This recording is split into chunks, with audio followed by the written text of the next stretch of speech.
And welcome to Fight League Atlantic's first ever Submission Kumite.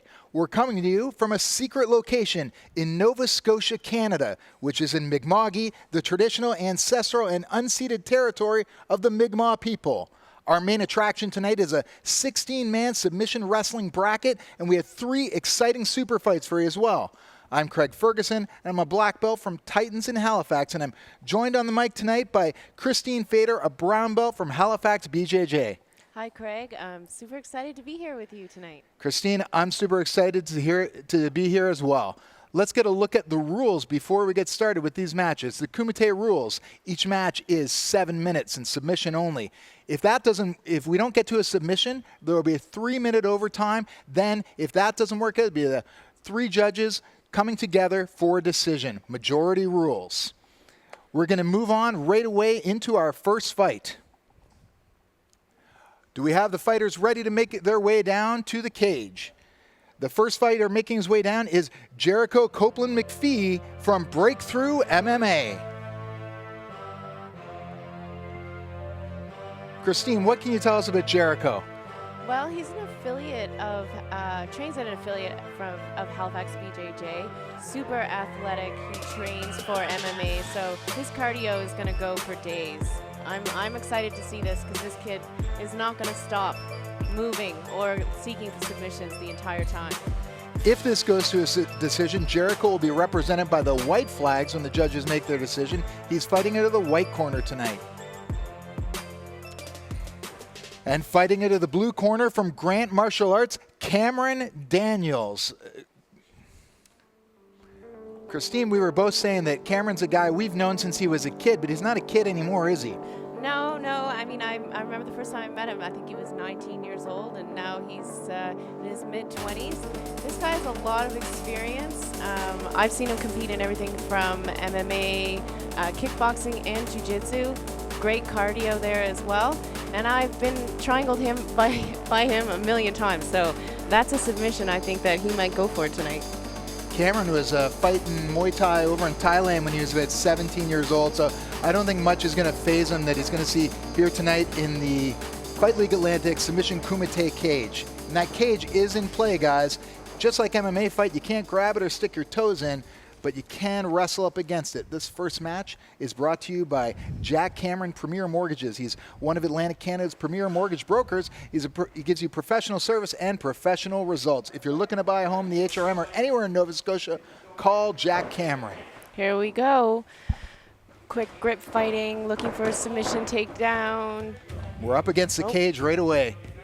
Yeah, this cage is going to add an element that some guys are not going to be used to. If you've got MMA training, you're going to know how to use it to your advantage. But for a lot of jiu-jitsu guys, we don't fight with a cage. I think both of these guys are no stranger to fighting people in cages. So in this match, I think it'd be interesting to see how much of a factor it becomes. Yeah, and Cameron trains with TJ Grant. That's his head coach right now at Grant's Martial Arts. So, you know, TJ was one of the, lightweight contenders? #1 contender in the world at 155 pounds. Yeah, and so, you know, if he has been training with TJ, you know that they've probably worked this a little bit, anticipating the cage. Be interesting to see if Jericho can convert this high C. Yeah. They're off the cage. I mean, Cameron's pummeling in. Yeah, there's almost like a little bit of clinch work going on there. Head control. Nice. Really working for those underhooks. Pummeling. It's an interesting rule set because technically they're not allowed to pull guard unless they have a double grip. So they've got to go for the takedown to secure that top position, and you're really seeing them fight for that right now. This is a modified submission-only rule set. I know that the flying scissor takedown, the Kenny Bassani, is prohibited tonight, and also heel hooks are prohibited in the super fight bracket. Everyone involved is competing for the honor of being crowned the champion, but also the first ever Fight League Atlantic ring. It's a beautiful piece of hardware made by a Nova Scotia artist. Yeah, this match is surprisingly a long stand-up right now, and they're really bouncing off the cage everywhere. something tells me neither of these guys want to play bottom position, Christine. Yeah, that's probably true. Although they have solid jiu-jitsu, so wherever they end up, I know that that they're going to get right to it. Referee Ryan Potter wearing the face mask this evening. There's all sorts of COVID precautions taken tonight that I won't bore you with, but I'll let you know that we've done everything to ensure the safety of the competitors, the coaches who are involved. There's no crowd here this evening due to COVID rules, even though we're in Nova Scotia, Canada, which has one of the lowest infection rates anywhere in the world. You know, I know all the athletes and the people here are super grateful to have this opportunity. We know a lot of places you can't grapple at all right now, so the fact that we're here watching a live event with awesome athletes is amazing. 4 minutes left in this opening 7 minutes. Oh, nice snap down. Oh, can he get that double? Jericho's in, but Cameron was on the neck momentarily. All right, now let's see what happens from here. It's still a sub-only rule, so really, it doesn't matter about that takedown. And with the leg lock game, it's okay if you're on the bottom, really. And Cameron, it seems like maybe Cameron Herge, he's in on the slicer. Oh. Jericho back steps over. Yeah, got a kick out. Oh. Now, if it does go, wow. Oh, beautiful double. Right to side. Cameron's got that knee in, though. Nice job. He's on the arm. Cameron's tall, but he's got that leverage. His arm lock is real. Wow. His hips are a little low on the arm. McPhee's getting some leverage with his right leg. That was tight for a second. I thought that might have got a tap. You got the heel hook.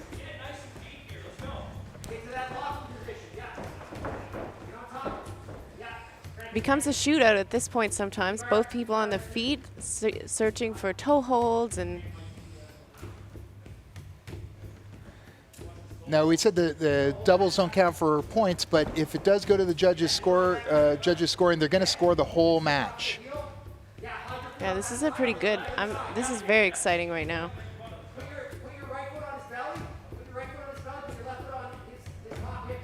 Yeah, Cameron's in control of both those legs. It looks like he's got both legs. Cameron's trying to push that toe towards the butt there, but Jericho's out. That was a significant submission chain there from Cameron Daniels. Real exciting to see them both putting them together like this. Yeah. Yeah. I mean, I know they didn't want it to get to the ground, but now that we're on the ground, this is where both of them are really comfortable. Well, I think Cameron's kind of maybe accepted that he's getting outgunned in the wrestling. Jericho's a bit of a bigger guy, too, and so he's content to play off his back here.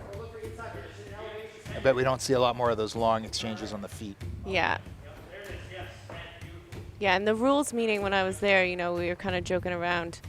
Some people just really love pulling guard in the jiu-jitsu community, so to kind of take that away, it makes for a different element in the beginning. Now we're in a traditional sort of half guard passing situation there. Oh, Cameron had the underhook for a second and was using it to come up, but very smart pummeling in with that right arm on Jericho's part. Reverse De La Hiva here. Yeah, the knee slice is a really popular pass, but oh, Jericho sold out hard on that arm crush, but Cam slipped out. Yeah, as you get sweatier, it's harder to hold on to people. Wow. Jericho's really digging that arm. Yep. He's got one hook in. Oh, he's searching it. Wow. Great escapes. Oh. Beautiful job. The submission by arm lock. That was a for great Jericho, match. Copeland, McPhee. Yeah, that was with about 50 seconds left in the opening 7 minutes. Ladies and gentlemen, your first winner of the first match tonight at the first ever Submission Kumite here at Fight League Atlantic is Jericho Copeland McPhee. Wow. So we'll be seeing more of him later on, and a hard-fought match by Cameron Daniels. I mean, that could have gone either way. Both of them had really significant submission attempts, and I think they both should be happy with that performance. For sure, what a battle, and nobody has any reason to hang their head as they walk away. We're going to be moving on to our next match right away, I believe. I'm excited for this match. You know, I haven't seen Abdel, your teammate, compete yet, and I've heard a lot about him. He's a young, up-and-coming jiu-jitsu star, so I'm really excited to see him go against Ken Beaton out of Pictou County. Let's bring him down then. The first fighter making his way now down to the Fight League Atlantic cage in match 2 of the Fight League Atlantic Submission Kumite Volume 1 is Abdelrahman Abdelaziz from Titans MMA in Halifax. Yeah, what can you tell us about him, Craig? You're the best one to speak on this. Abdel's the freshest purple belt in this division. He was given his purple belt right after winning a blue belt super fight bracket. Then he went in the next weekend and came second in a purple belt submission only bracket. He's racked up a lot of experience in the last little while, all things considered with the lockdown, and he's been working a lot with Gavin Tucker, who's a UFC fighter who fights out of our gym, and you're going to see an exciting style. He's dangerous in all positions. Yeah, I don't doubt that. Having trained with Gavin before and knowing his jiu-jitsu background, he's a really solid black belt. So if this is his protege, you know that he is well versed in all areas of submissions. We're about to find out, because making his way to the blue corner now is Ken Beaton from Pictou County Jiu-Jitsu. These guys had a matchup against each other at that purple belt super fight bracket that I was talking about. Abdel came out on top. He won by triangle, but he knows it's not going to be easy to repeat that performance. He told me in the locker room the other day that Ken gave him a real tough match. Yeah, and knowing Pictou County, they play submission only all the time. Having rolled with all their people, they're very used to bad positions, getting out and turning the match around quickly. So I'm excited to see what each of them have to bring to this match. This match is brought to you by BC Kimonos. They're Canada's top gi producer. Great service and gear for both gi and no-gi grapplers. You can get a custom order for your whole club, and they've been supporting the East Coast and Fight League Atlantic since 2014. Check them out at bckimonos.ca. Here we go. Slap and bump. All right, we're going to see this wrestling style. Oh. Very dynamic guard pull, but I don't know if that if you had the double grips, it requires some rules, and I don't know how they're going to penalize that. There we go. There we go. That's a clean guard pull. Abdel's got to work out of here. Yeah, grabbing the under the leg there. He's not opening his closed guard yet, so we'll see what he does from here. Coming underneath. Well, Ken's looking for that heel. Going quickly. Oh. That's a good escape. Yep. Abdel's staying very calm. It's a lot of times people, when they're new and they start getting in these leg lock positions, they kind of freak out a little bit. Yeah, I know he's been put in a lot of these positions by Gavin and by Benjamin Whitehead, who we're going to see later on the event. So he knows how to work his way out. Yeah, but they're both dry right now, so this is the time to go for it. And Ken's quite tall, a little bit taller maybe than Abdel, so he has that advantage with his legs. Abdel doesn't seem phased. He's stepping right in there. Yeah. Both of them working really hard. Wading in deep. Abdel stacking.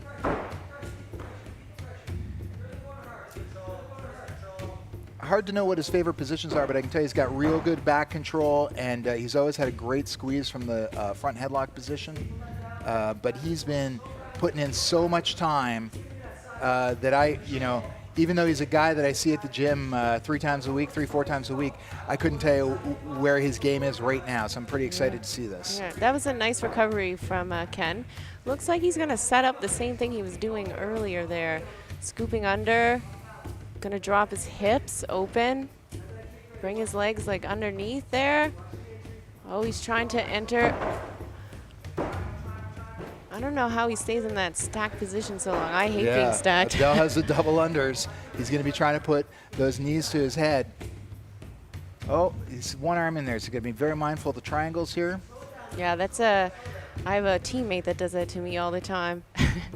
He knows who it is when I say that. It's Josh Whalen.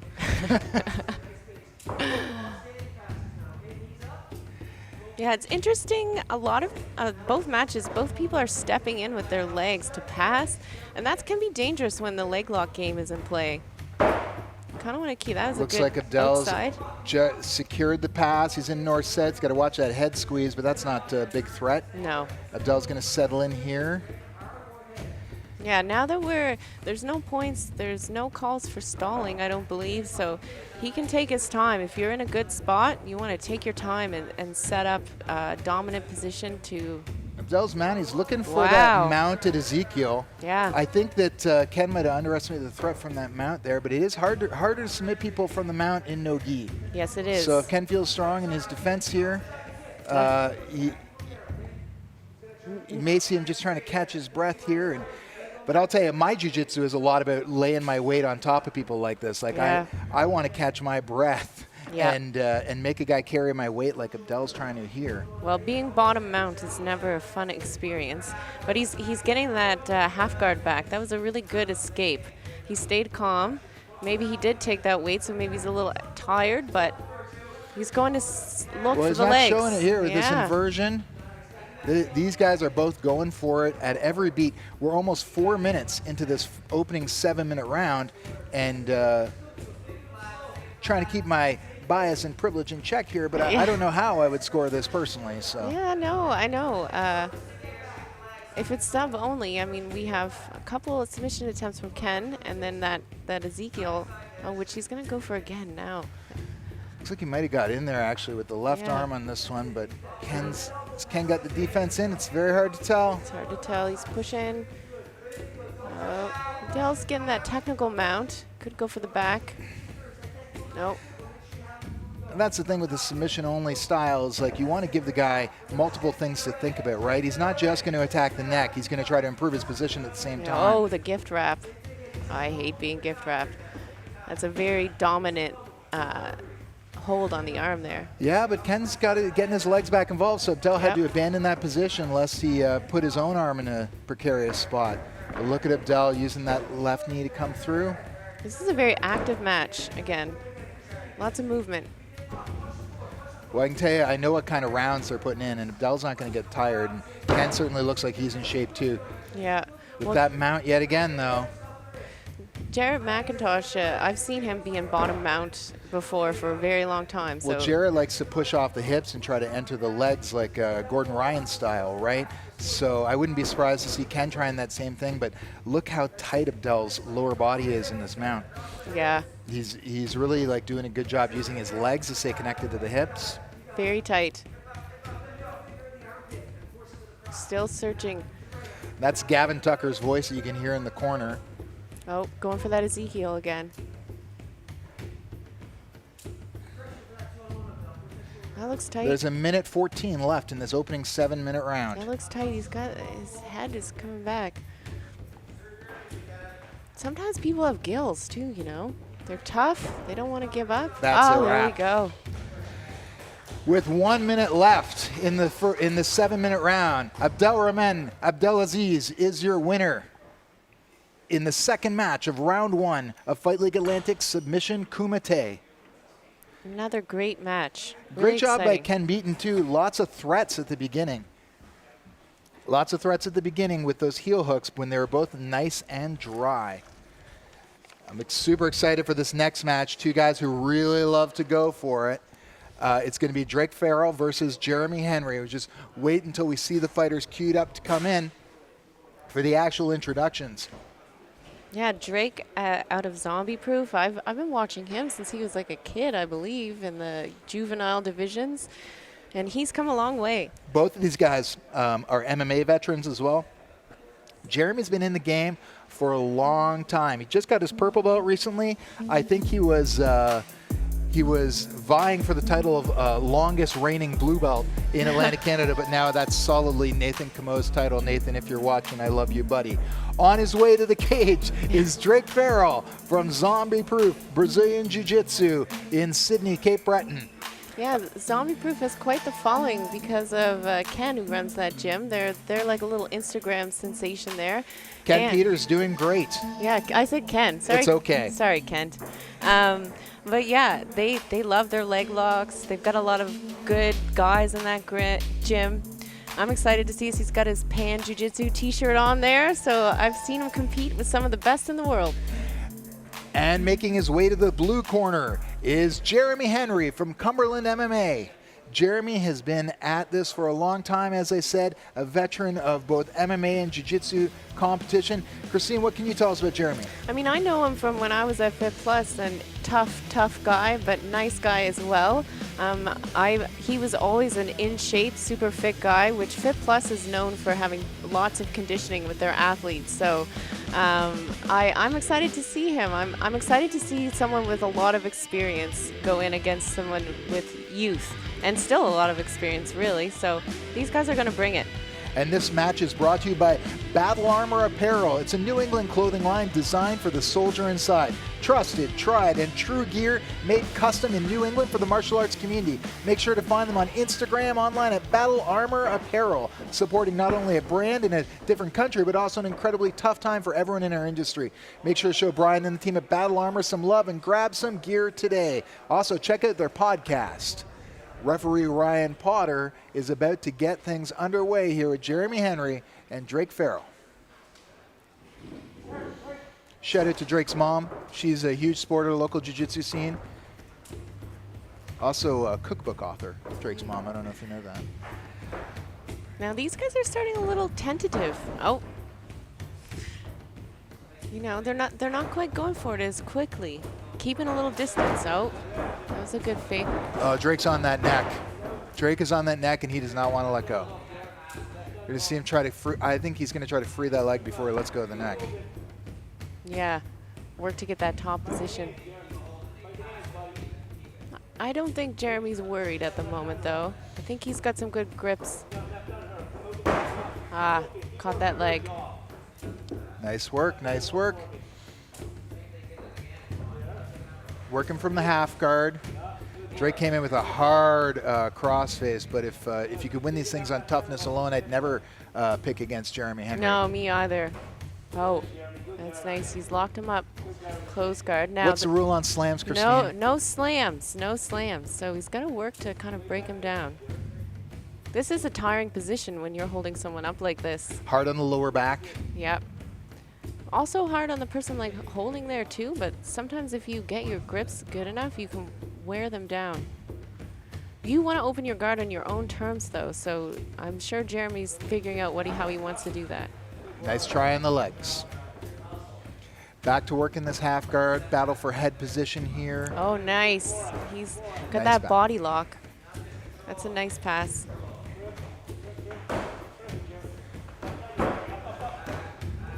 Nice spin to the back from Drake. One hook in, looking at the hand fight here, almost lost it, but then switches straight to the neck to give Jeremy something to think about while he readjusts the body position. Now he's got still just one hook. Still just one hook. He's fighting for those grips. No, Jeremy's safe for now, but he's got to be careful. The nice thing about sub only, you don't have to worry about the points as much, but you know, you do want to be careful of all those limbs there. You still don't want to chill out with someone on your back, though. No, you don't. Oh, Drake just snuck that arm in under his chin. Yeah, it looks pretty deep. Hard to see from here, and that gets a tap. Oh. Ladies and gentlemen, your third winner in round one of the Submission Kumite is Drake Farrell from Zombie Proof Jiu-Jitsu in Sydney, Cape Breton, Nova Scotia. Nice, great show of sportsmanship. Yeah, nice solid match there. Very exciting. All of these matches are going great so far. We've had submissions every single one. I didn't catch the time on that last match, but I feel like that was the shortest one so far. It'd be interesting to see how fatigue factors as we go forward, but Drake Farrell certainly in good shape. Now, you guys can't see it, but the Fight League Atlantic team is going in to disinfect and sterilize the ring after every match. We're taking every precaution here during the COVID-19 pandemic, even though the infection rate in Nova Scotia is very, very low with no community spread, but we still want to keep everyone safe. Yeah, we're pretty lucky, and I feel like everyone in our community knows how lucky we are, and we are not letting up on any detail. You got to be good to be lucky, and you got to be lucky to be good. All right, coming up next, making his way. Do we have the fighters ready? I think the fighters are ready. The referee is getting into the cage here, and making their way to the white corner is Frank LeBlanc from Pictou County Jiu-Jitsu. Look at this, all the way backstage. You see him making that long walk to the Fight League Atlantic cage. Now he is a last-minute replacement, so we couldn't have some of the fighters out of Moncton due to some orange alerts in their area, so he took the challenge to step in. And what a challenge he's taken, because the fighter making his way to the blue corner is a UFC and Bellator veteran, Chris Kelades from Halifax, BJJ. Yeah, and Chris is a well-loved member of the community, not just from our gym, but from many, many gyms. He's very friendly with everyone. So, you know, we've seen him fight in Russia and in the UFC. So, well, and the thing I'll always say about Chris Kelades is he is a dog, because I've seen him take on some huge guys, and there's a lot of fight in that guy. And this fight is brought to you by Old Road Barbecue, located in Truro, Nova Scotia. Authentic Southern barbecue here in the heart of Nova Scotia. It's got an incredible outdoor concert series as well during the fall, and a lot of amazing food, daily combos, meat platters, and lots of side choices featuring local beer and spirits from the East Coast. They mean local at oldroadbarbecue.com. All right, we're getting into a little bit of wrestling here. Frank tried a guard pull of sorts, but he had to get right back up while you were talking. Well, I remember from one of our early events, I remember Kelades getting a blast double on John Cobb, who's about 230 pounds, a solid U.S. Marine. So, you know, he doesn't care about the size of the guy. I think he likes him big. Yeah, I remember that exact match. That was a pretty amazing feat. Now we're watching some cage fighting here. Some takedowns next to it. Well, it's not like Chris has never seen that. Chris, I joke around with Chris. He has a bit of a reputation in MMA as being a slow starter. Yep, he has that in the gym too. Well, another thing that I say about him is that he has a different competition gear than what he uses in the gym. You roll with him in the gym, you'd think he's like an accountant, you know, from somewhere. He's like real chill. Maybe he's just like a hobbyist. I don't know. But you see him fight in the cage, and it's a whole other story. Yeah, he's got so much experience. I was wondering to see if he was going to use the cage more. Now there's a guard pull. Frank's doesn't quite have a closed guard, almost like a butterfly, half butterfly. But he's against the cage, which is not a good thing. You don't have anywhere to move, nowhere to make space, and Chris seems to be. Yeah, we know one heavy. of these guys has a lot more experience with cage work than the others. So I think that Chris is going to be more than happy to stack him up against cage, put some pressure on his neck, maybe let him tire himself out a little bit here, so that the size difference isn't such a big factor. But we're 2 minutes in to this 7-minute round. And I mean, we talk about the size, but when you're a smaller person, you're used to grappling with larger people all the time. So. I wouldn't know anything about it. Well, you know, when you're a smaller person, you have a game plan for everyone. Different sizes, different limb lengths. It seems like he's in the closed guard now. Still stacking him against the wall, though. Yeah, Chris has underhooks there. This is an interesting position. It's not very active, but it's safe, you know? Yeah. And I mean, Chris has got to do, look, he's trying to climb those legs, right? So Chris has got to be careful the whole time. Yeah. I'm sure Frank LeBlanc would like to make a name for himself here at Chris Kelades' expense. Yeah. Oh, Chris is out now. He's going to try to work around that leg. Hard, though. There's not much space to pass, right, because of the cage. It cuts both ways. Yeah. He's there, and he's got Frank pinned between himself and the cage. Nice. Bundling up those legs, moving to the other side. Nice. I wonder, Frank's back is flat on the mat, but he's climbed his legs on the cage. Now they're allowed to use the cage like that, but no. How much good it's going to do, and Chris is plenty used to that. Look at this. Yeah, he likes those. He was trying to isolate an arm, yeah. Yeah, he's really wearing him down. Looks like a guillotine. He's moving in on this guillotine. This is a real old school approach to the guillotine here. And Frank looked like he was thinking about tapping there. Yeah, I want to whisper that because I don't want him to hear me say it. But Chris is moving to the triangle, which is a bold move against a bigger, taller opponent. Yeah, I remember Chris got a Goga Plata one time in a local MMA show, and so sometimes he pulls out these submissions that you're not expecting. Well, he's a creative guy, you know. He's got the right mind for these kind of sports. And so he's not just in there like, he's not just in there, you know, using muscle memory. He's thinking the whole time. Yeah. He's a thinking man's fighter, 100%. He's gonna go for the back here. Nice chair sit to the back, but he's got to get that top side hook. He's searching the neck there. There as it well. is. Flattening him out. This is not comfortable no matter what the size difference it is. doesn't matter. It's hard to breathe.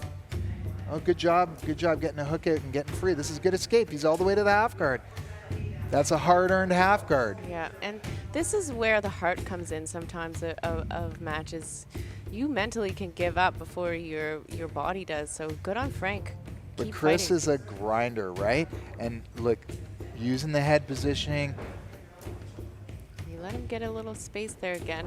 Let's see how this goes. Looks like he's happy to re-engage again. Yeah, he's going to play that game again of crushing. He's got one leg in between his other. Oh, this is a common pass that he uses on me all the time, where he kind of does a Is he going reverse to back half step guard. out of there? Yeah. But Frank had the hook, and that's what stopped that. And Frank's going to try to use that to sweep. He's pretty close. Could we get into the legs here? Nice entry, but I don't think he doesn't have the the knee line is knee. pretty clear. That's what I was Yeah, going to say. yeah. Yeah. Nice, Chris. Wow. Sometimes you get that ankle and you think it's going places, but if he's got the knee line clear, there's really not that big a threat. No. I know two things with defending leg locks. If your feet are on the mat flat and you got that nice boot, and if you can heel slip and get your knee free, you're going to be okay. We've got about 1 minute left in this opening 7-minute round. If this goes to the overtime, it'll be the first one, but Chris is on that neck. See on the all neck. the fights ending right around this wow. time. Wow. Chris Kelades by rear naked choke is the winner of this match. It was a good match. Referee's going to raise a hand of Chris Kelades by rear naked choke with just under 1 minute left of the opening 7-minute round. And good on Frank for being a last-minute replacement. Really appreciated. I think he accorded, I don't know too much about Frank, but I think he accorded himself really well in there against a guy who is a gritty veteran and more than a known commodity in this community. Chris Kelades, and we'll be seeing more of him later tonight when he comes back for the second round of this. Moving on to our next first round matchup at Fight League Atlantic Submission Kumite 1. In the white corner, fighting out of Pictou County Jiu-Jitsu, Justice Copeland McPhee. Justice Copeland McPhee. Yeah, Justice is a part of an affiliate of Halifax BJJ. I know him well. I've traveled with him. I've traveled with him down into the U.S., watched him compete as a blue belt. He's a purple belt now, and he's a great purple belt. Very well-rounded. He's trained with Mitch, who used to train down in Brazil as a brown belt. Justice is at a breakthrough. I made a mistake. Yeah. There was a mistake on the graphic, and I read it out into the permanent record. He's from Breakthrough BJJ, not wherever I said he was from. Yeah, that's okay. And he's taking on, from MXT Halifax and Maritime Jiu-Jitsu, Jesse Allen. Yeah, solid black belt now. He got his black belt within Jesse's the last year. super strong, super explosive. I've had a match against Jesse once, and we can't judge anything by the way that went. But I can tell you that he surprised me with an ankle pick out of nowhere. Yeah, Jesse's been on the scene for a very long time. Super strong, super good at guitar. I don't know if that's going to come up in this match. This match is brought to you by Maritime Madness, locally made in PEI with over 30 flavors and rubs to choose from.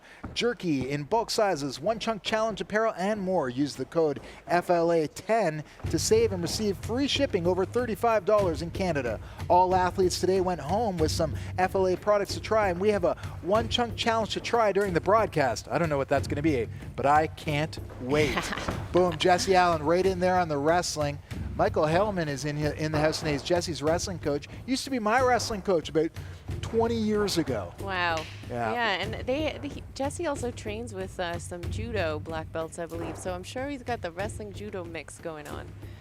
But Justice trains with his brother, Jericho, and I know that they do a lot of wrestling at their gym as well. So I'm sure he's very comfortable there. Boom, the cage is in play. Nice takedown. That's 2 points in freestyle, but it doesn't count. Doesn't here count. tonight. No count. It's a nice way to start the match, though, really. If you get that takedown, it makes you feel pretty good. Well, But and the floor, you know, the floor has some cushioning to it, but if you get the wind knocked out of you and somebody can capitalize on that opportunity, it could really change the direction of a match. yeah. Justice, we were saying he trains with, has trained with Mitch. Mitch, what's his last name? Do you remember? Mitch. We know you who know Mitch is. Mitch with the ears. Yeah, he's a brown belt. He's one of the best coaches I have ever come across. When I watch him coach his guys, he's amazing. So having that background, and I know they're training together again. I know that Mitch has been preparing him very well.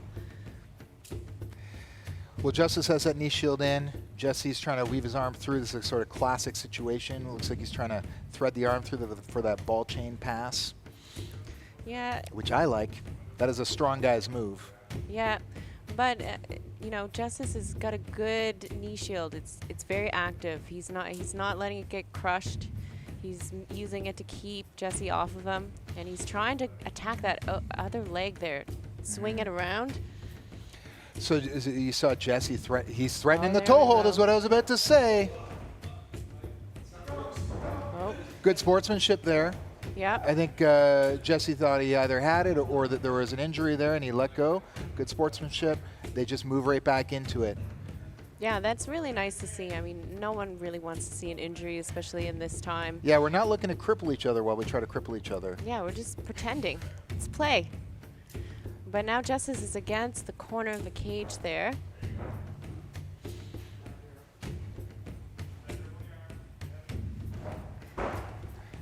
Up against the corner of the cage. Rington's half guard. He's on the Kimura. We're on the. You can use this to really change the positions. Very dynamic Oh, there. that was nice. Really like what I'm seeing from Jesse in terms of like just maintaining that top position. Yeah.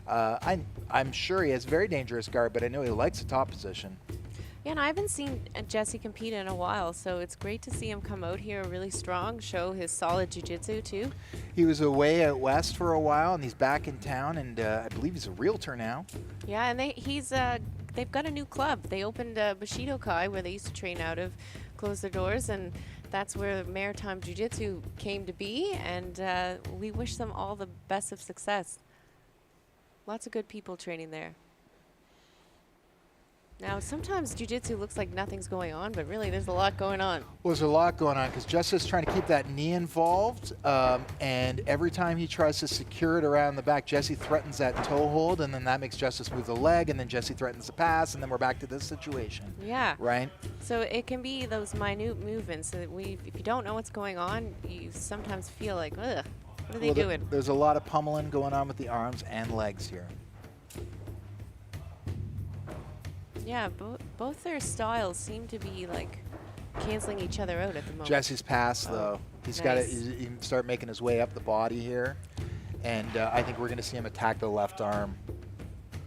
Now Just because Justice is framing with it, and the question is if Jesse can defeat that frame. The arm is away from the body quite a bit. Yeah, and side control's not a great position to be in. I'm not a fan when I'm on the bottom. It's very, very tiring. Nice transition. Yeah, and if you can maintain that top position and make the other person work on the bottom a little bit more, wear them out a little bit more. I'm going to tell you something I learned from TJ Grant when I was a white belt. He said, whenever they bridge towards you, that's the time to go around their head. And that's what Jesse Allen did right there, and that's a good tip for anyone who's like white belt, blue belt levels. Anytime you're in side control and they're bridging towards you and they're giving you trouble, transit all the way around the head. You either get their back or you're in side control on the other side. Oh, nice, nice. That was a good guard recovery there. Now we're at about 1 minute and 54 seconds left, and usually what's been happening in these matches is we get down around the 1 minute mark and somebody goes for a submission, and I don't know if it's just like people are tired. A lot of people don't train rounds that are much longer than 6 or 7 minutes, you know? So I don't know if that, but every match every match so far, except for that one faster one with Drake Farrell, has ended at around the 1 minute mark. Let's see if the pattern holds true. Yeah, well, a lot of people don't want to go to overtime. That's a lot of extra time that you're going to have to be active, that your former opponents have had rest. Oh, wow. This time it was Justice with the Kimura. And he's now used it to on get top. on top, and I don't think he's been on top very much in this match. No. Jesse has sort of a outside hook there. I can say Justice has a really good top game. I wouldn't want to be on the bottom.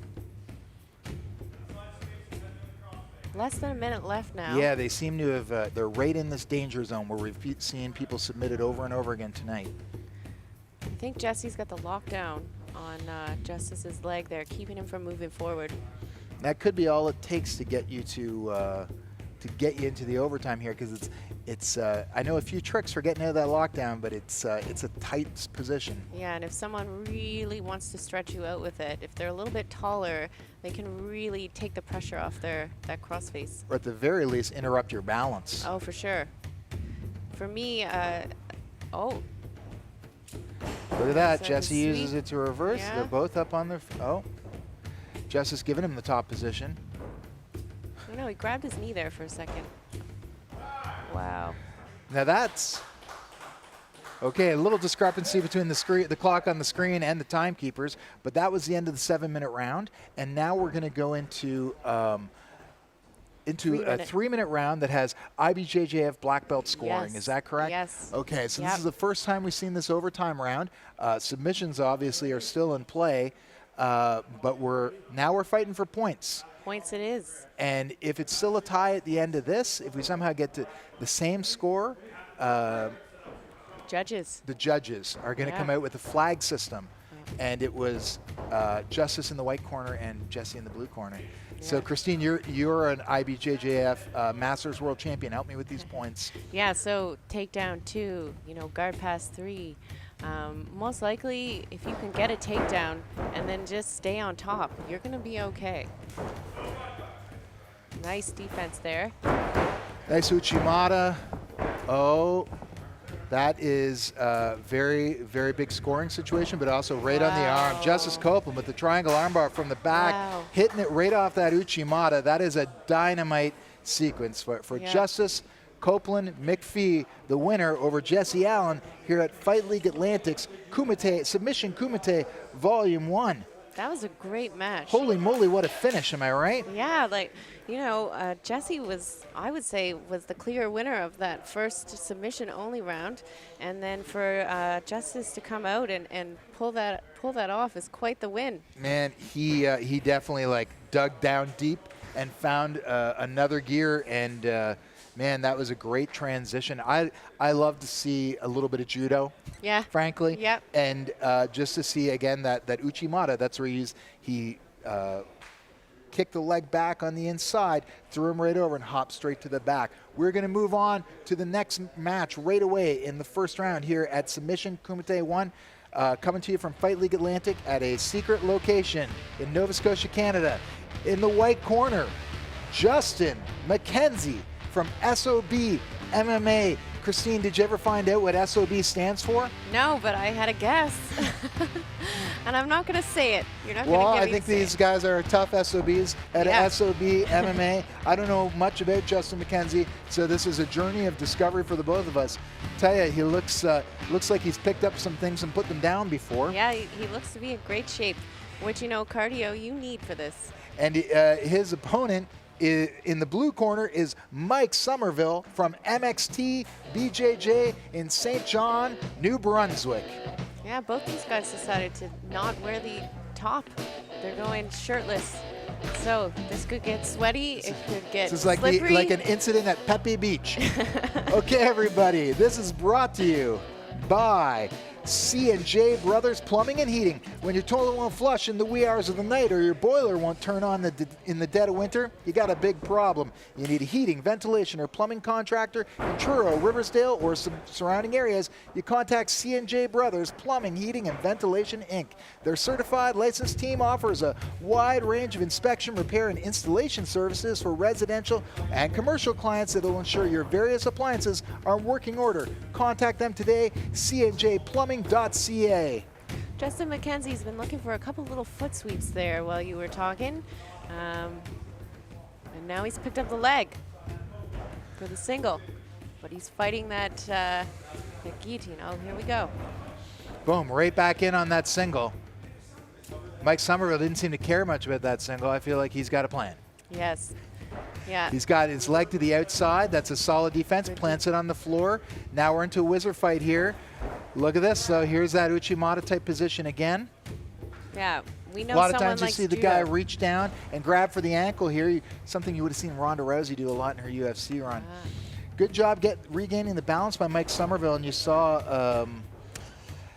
Justin looking for the grip on the wrist to stop that from happening. Yeah, these guys look very comfortable standing up. Boom, right back on that single. And oh, but he's on the neck. neck. Oh, and that looks tight. Saw him hanging there in suspension for a second there. We get a quick finish here. Now it looks like he's lost it. But he did use it to get on top here. He's into this dicey leg lock position here. Can't see much, but he stepped right into it, and they're a little sweaty, but it's pretty early in the match, so we're about 1 minute and 40 seconds into the 7-minute round here at Fight League Atlantic Submission Kumite Volume 1. Oh, now. Okay, we're out of the leg lock position. Yeah, there's an opportunity to pass there, but he was able to get right back into half guard.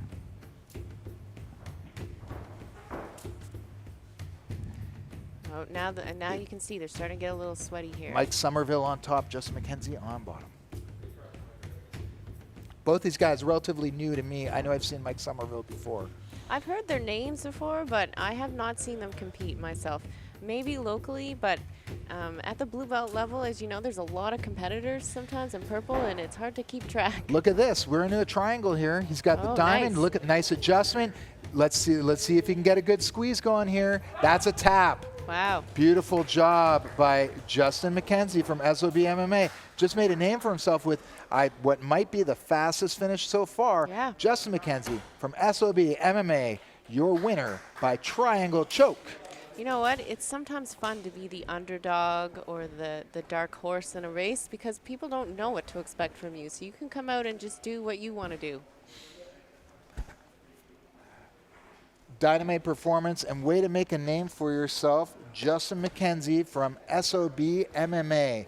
The Fight League Atlantic team are back in the cage to disinfect and deodorize and get ready for this next match between Sebastian O'Malley and Benjamin Wildgart Whitehead. Are the fighters ready? Looks like they're getting ready. Looks like they're getting ready. I can see them coming into the top of the thing. The cage is wiped down and we're ready to go. Heading to the white corner is Sebastian O'Malley from Halifax, BJJ. Christine, this is one of your guys. Yeah. Tell us what he's all about. Sebastian is a purple belt. He got it within the last year. Very solid jiu-jitsu. He's more known for his Muay Thai. That's where he started, I believe, in his martial arts journey, but has taken up jiu-jitsu, and now he actually coaches with us, and he's a beloved member of our team. Well, he's got his work cut out for him. He's going up against one of my teammates, making his way to the blue corner, Benjamin Wildgart Whitehead. Yeah. Ben is very tough, very durable, very hard to finish, and a very unusual build. Yeah. He's so long for his weight. And another guy who trains a lot with Gavin. And I'm sure both of these guys are very tough. Neither of them are going to be fazed by anything the other throws at him. I'm very excited for this matchup. And the only thing I remember about Ben, well, not the only thing, nice guy, but he has skills. He's very hard to choke. Ben's been doing this for a long time, too. Some people might be interested to know Ben got his blue belt a long time ago from Steve Maxwell, the kettlebell and fitness legend. There's a long story behind that. But I'll tell you, this fight's brought to you by Datsusara. 100% antimicrobial gear made from hemp. Hemp gear for victory. The best bags on earth for grappling and MMA. Mini battle pack bags up to the HGSVC bags. And the most popular, the Joe Rogan utility belt pack. So sick. Available online at dsgear.com. I brought my Datsusara backpack tonight. It's been around the world with me. Still in fantastic condition. Sebastian's got Ben up against the fence here. Yeah. Really taking it to him. Sebastian's been working with Chris Kelades, so they both have a bit of an MMA coaching experience. I like Sebastian's head position here in the chin. It's very important in this position here. But Ben is trying to pummel in. He's going to try to remedy this situation. Yeah, I imagine for Ben, he hasn't competed in a while, so he's going to want to work those nerves out in the first couple minutes, get a little bit comfortable. You can hear Gavin Tucker screaming from the corner there. Oh, Sebastian was on the neck right away. I'm not sure what happened with the ref I'm not sure what happened with the ref there either. I think he was maybe worried about the position that Ben's neck was in, but I don't think Ben was worried. Yeah, Ben's in on that reverse De La Hiva. He likes this position. Yeah. If he can, Sebastian wants to prevent him from rolling under like that. There we go. Yeah. Nice disengagement though. Sebastian would be wise to watch his legs against a Ben. Well, those Henzo Gracie guys, they are known for their leg locking. That's what I hear. Ben always had a real good straight footlock game, but as the game evolved into heel hooks and especially with the reaps, Ben's game evolved too. Wow. He's got a hand in there. I know this looks like he's on Ben's neck, but Ben's hard to choke, and he's got a hand in the mix here. Yeah. Sebastian may be better off using this for control to get a better position. Sometimes it can just make the choke tighter when you get a hand in there. Nice little half Granby, shrimps right back, starts rebuilding his guard. That's a real veteran move there. Yeah.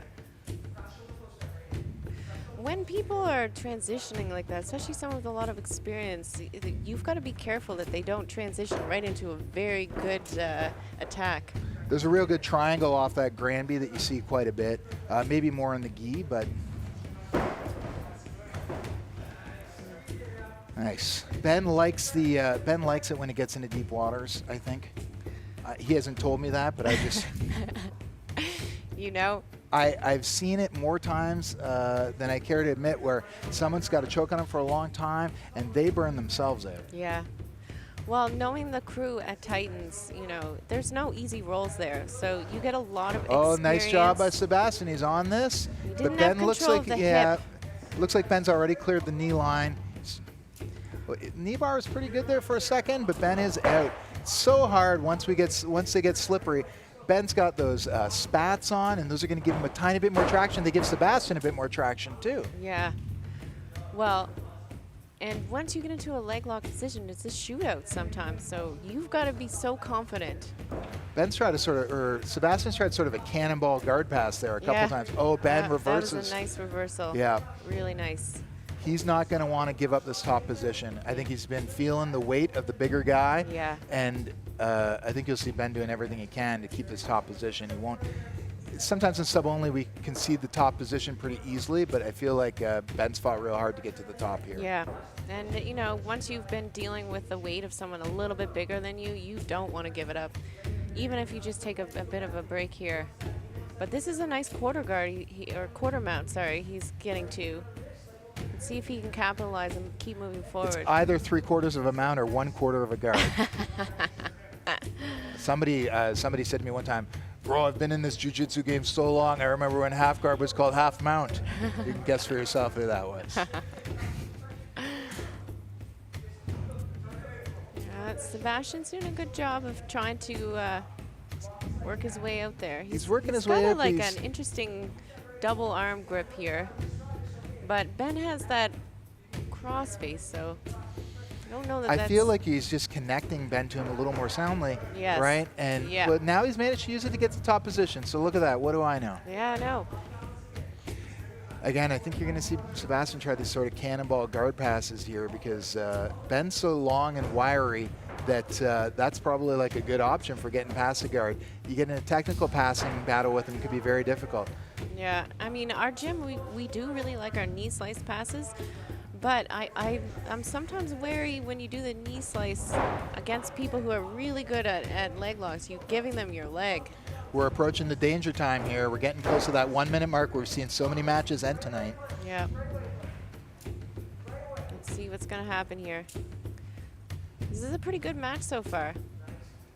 Not as many sub attempts. Both are being a little bit cautious, but I think both are aware of how dangerous each other is. Both have put each other in some compromising positions.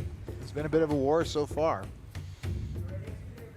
This is too where your jiu-jitsu, you've got to think more. You know, you've got to have a good plan. You're getting close to the end. You don't want to make a mistake. Coming in on that 1 minute mark. This has been the danger zone all night. Can we need some theme music, the danger zone theme music. Well, I like these drums that they've got playing in the background. I think that what's happening is we see it's where fatigue meets ambition, you know? Yeah. And somebody decides they're getting it, it's almost time. We're at 45 seconds left.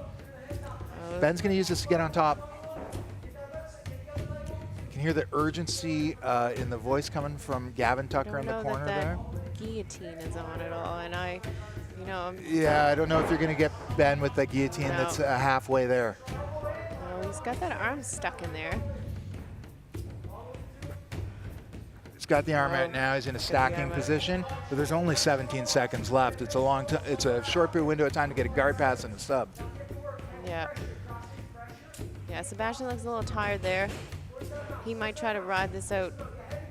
Reset. Okay, we're into overtime now. We're into overtime, and I got to think this favors the bigger guy a little bit, because if he can, like you say, if he can get that takedown and hold him on top, I feel like for the smaller person in this situation, they've got to finish. Yeah, but you know what? There's something to be said. You never want to just hold someone down. Emily Kwok talked about this with us. You lose momentum if you just try to hold on as opposed to try to finish. So it's wise to keep going for that finish. Oh, that was nice. That was nice. But I don't know if do we score that a pass? I'm very curious about how this is going to pan out now. Yeah. Ben had a nice angle there going into that guard, but wasn't able to use it for anything. You see him use that Granby again that he's used a couple times in this match now. Yeah, the pass, I don't know, because you got to hold it for 3 seconds, right, Craig? So yeah, same thing here. Like that wasn't a pass. You might call it a whoa. Now, is that a sweep? I mean, Sebastian just conceded that top position, and Ben certainly started from a guard there. Yeah, so I mean, that could be 2. It depends on how the refs are going to score this. It's very tough on. Look at this. I would say it's. They're calling Ben's corner's calling for him to finish the takedown without and totally disregard the choke, which they know how his neck is, and they know this scoring situation. Yeah. Let's see if he can do it right here. It's all heart right here. That's a rock solid takedown. Yeah, there's no denying that one. And he's very close to passing. Oh, I thought he was very close to passing the mount. He's in the half guard now. Yeah, I think Ben can put a pass together here. That's and there it is. There you go. That's definitely going to play on the judges' scorecards. Yeah, and Sebastian's stuck against the wall. We're looking at least 5-2 here. Yeah. Possibly 7-0, depending if you scored that sweep, and if you scored the earlier. Well, I guess it would be 5-3 or 7-0, depending how you scored that sweep and scored that earlier guard pass. But either way, Sebastian O'Malley working from a deficit with 1 minute left of this 3-minute overtime period. He's got to get that submission. He's got a minute to do it. He can still do it. We've seen it. It's a tough spot, though. He's really stuck against that wall, too. I was impressed with how strong he came out in this overtime period because he looked fatigued, but now I feel like maybe that fatigue's really setting in.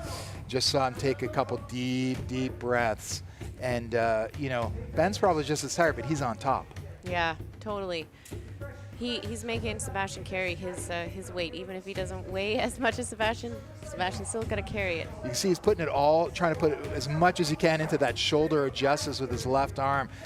You can see space between the body there, so it doesn't look that tight, but he's got a real solid connection between his bicep and Sebastian's neck. There's 14 seconds left. Yeah. I mean, this is Hail Mary time. Yeah, I mean, you want to try all your freaky bottom side control submissions. And that's time. And that should be an overtime points win for Ben Wildguard Whitehead from Titans. We'll wait and see and get the official decision in the cage here. Yeah, it looks like referee Ryan Potter has the official word, and he's going to raise the hand of Benjamin Wildguard Whitehead from Titans MMA. That was a good fight. Both of them should be proud. I think it's tough to go from sub only to points in your mind, quickly like that in a match. It's a different I think we format. saw some of that from Ben because he was sort of conceding that top position and kind of letting him pass the guard at the very beginning of that overtime period. And then you could hear his corner going wild, calling for a takedown, just something to put some points on the board. And you know, we didn't see that much of it, but when you've got an almost unchokeable neck, when you've got an almost unchokeable neck like Ben has, you can just kind of stick your head in there and go for the double leg. And here, strategically, that was absolutely the right call because he got that double leg. He managed to convert it into a guard pass, and once he got that lead, he wasn't relenting for anything. No, and you know, Sebastian had some good tries in the beginning too. Okay. Oh, sorry. No. We're just ready for our next match. We gotta go. I see the fighter getting ready to come to the white corner, and it is John Judo Williams from MXT, or from Synergy BJJ. My apologies. He's on his way to the cage. Judo is a real veteran of the competition scene and a black belt in Brazilian Jiu-Jitsu. I would say he's a beloved member of the local scene. Sure. Yeah. And has almost no judo experience despite the nickname. And on his way to the cage is someone we both know quite well. Into the blue corner from Halifax BJJ, Joel Jackard. Tell us about Joel, Christine. Well, I've been training with Joel since I was a blue belt. I know that he's been listening to Biggie Smalls for the last hour, getting himself ready. His wife and his daughter are watching from home right now, cheering him on. I know his daughter's been a huge influence on him, and he wants to have a little fun, you know? We all do. Sure. Real experience in the sub-only game, has won a few of these bracketed divisions lately, so definitely one of the favorites coming in. This match is brought to you by Conway Customs, a local sign, decal, graphic, and tinting shop in Colchester County, Nova Scotia. Friendly service and always on time, exceeding the expectation of the customer. Look at the decals on our cage. We trust them. You should too. Call them today or visit online at conwaycustoms.ca. Customs with a Z. We're into it right here in the clinch. Yeah. Tell us what's happening, Christine. Well, Joel's fighting for a 2-on-1. He likes to pull guard. He will wrestle if he has to, which I'm surprised he is right now, to be honest, because I know he likes to pull, but he wants to get on top. Judo really likes the leg attacks. I've seen him like recently in some competitions, like just going for the legs, almost to the detriment of the IBJJF style game. Yeah. So it'd be interesting to see if that has like developed into a real dangerous sub-only attack. But here his guardsman pass. He's in this cradle position. He's not comfortable at all. Oh, Joel's setting up that north-south. It looks like almost a little bit. Well, he really likes that choke. Oh, yeah. I mean, he's liked it since he was a purple belt, I believe. There it is. There we That's go. the fastest one so far tonight. 51 seconds in. Joel Jackard by north-south choke. So far, the fastest submission of the night here at Submission Kumite Volume 1 from Fight League Atlantic, coming to you live from a secret location in Nova Scotia, Canada. Yeah, that was much quicker than I thought, but you know, you never know in these sub-only forums. Why trifle? That's what I say. Yeah. If you're Get in a it done. position where you can get the neck, get it done. Now that we've made it through the first round of our bracket, we're going to bring you our first super fight tonight, and we got some big boys here. I'm glad I'm not refereeing in there. Yeah, because someone could get hurt in this one. I'm just kidding. No one's going to get hurt, but I'm Nope. very excited to see this, what appears to be a super heavyweight super fight. We're going to see Rob Logan versus Jake Cunningham. I had the pleasure of seeing, I know I saw Rob Logan fight in the Fight League Atlantic cage, Fight MMA. I had some chicken wings with him after the Nice. fight, and I'm very excited to see him. On his way to the cage right now in the white corner, fighting out of MXT BJJ, I believe in St. John, Rob Logan. MXT BJJ in St. John is solid gym. They have some good MMA guys, good solid jiu-jitsu, lots of really nice people. So, you know, I'm sure he has a good solid coaching strategy. Always Big guys with big beards. Yep. And he's fully covered. Look at that. Oh, like that is as much apparel as you can possibly be wearing in a no-gi matchup. It's COVID. It's COVID time, that's right. Yeah. And then now making his way to the blue corner is Jake Cunningham. What do you know about Jake? I actually don't know that much. Well, he's from Unfortunately. Synergy BJJ, so this is an Synergy. all-New Brunswick showdown. Wow. Well, Melissa, who coaches there, and Dana Dickinson, they've got a lot of experience. So I'm sure that they've prepared him very well. It's not the best at times in terms of training in New Brunswick. I know in some locations they're not able to train as much as we are. So This match is brought to you by Envisage Pre-Workout Coffee. It's the world's leading pre-workout coffee. It's available very soon in Canada, directly online from our shop, the Fight League Atlantic shop. We test, you trust, certified to ensure every athlete that the product is safe and clean and perfect for use in any high-level testing sport. You take it 30 minutes before training. It's clean, instant coffee, but with a kick of beta-aniline for the extra perk during your training. Everyone loves coffee. Available in large bulk orders for clubs as well via point-of-sale kiosk. Message Fight League Atlantic today or buy it online at amazon.uk. Envisage pre-workout coffee. Get on that grind. All right, we had a quick restart from the ref there while you were chatting, and now these guys are definitely going to go for takedowns. You want to get on top. You want to get, like, let me tell you something about big guy jiu-jitsu. You want to get on top and make that guy carry you as much as you possibly can. Yeah, I mean, it's hard to take each other down, though. You know, nobody's going to concede, like, unless one of these guys has a super dynamic guard that I don't know about. You're just going to see a real struggle for top position jiu-jitsu in the beginning of this match. Yeah. Who knows what happens later on and things get a little more loose, but at the beginning, these guys, you know, I don't think we're going to see either of these guys pull. No, and I'm surprised they're not using the cage yet either. A lot of matches have ended up in the cage. And they're staying more towards the center. You got to move that big body all the way to the cage, Christine. You know what? In all my times of refereeing, the biggest guys have always been the big, gentle giants. They've been so respectful and amazing competitors. So, you know, I do enjoy watching their matches. Well, thank you for the compliment, Christine. All right, so there's a lot of back and forth here, a lot of like seeing who can get a collar tie. Yep. Everybody's kind of afraid. Here's the problem, right? You shoot in for a double leg on a guy who weighs 260 pounds. If you don't instantly hit that double and turn the corner, you got to carry that 260 pounds. Oh, yeah. And if your head gets stuffed and suddenly someone's sprawled on top of your neck, it is not a good feeling. Sort of a Muay Thai plum there for a second. Rob Yeah. Logan shuffles it right off. Oh, now we're in the cage. Jake Cunningham's backed him right up against the padding in one of the corners of the Fight League Atlantic polygon. There seems to be a lot of like clinch work almost going on here. I think both these guys are MMA guys, and this is the sort of stuff that you see in heavyweight MMA, these sort of clinch positions. You can see some pummeling in here. Yep. Like to see someone, geez, I'd like to see someone try like an arm drag or something and just get this moving a little bit more. Yeah, arm drag or level change even, you know, pop down. Yeah, nobody's really committing to these takedowns. I think they're just feeling each other out.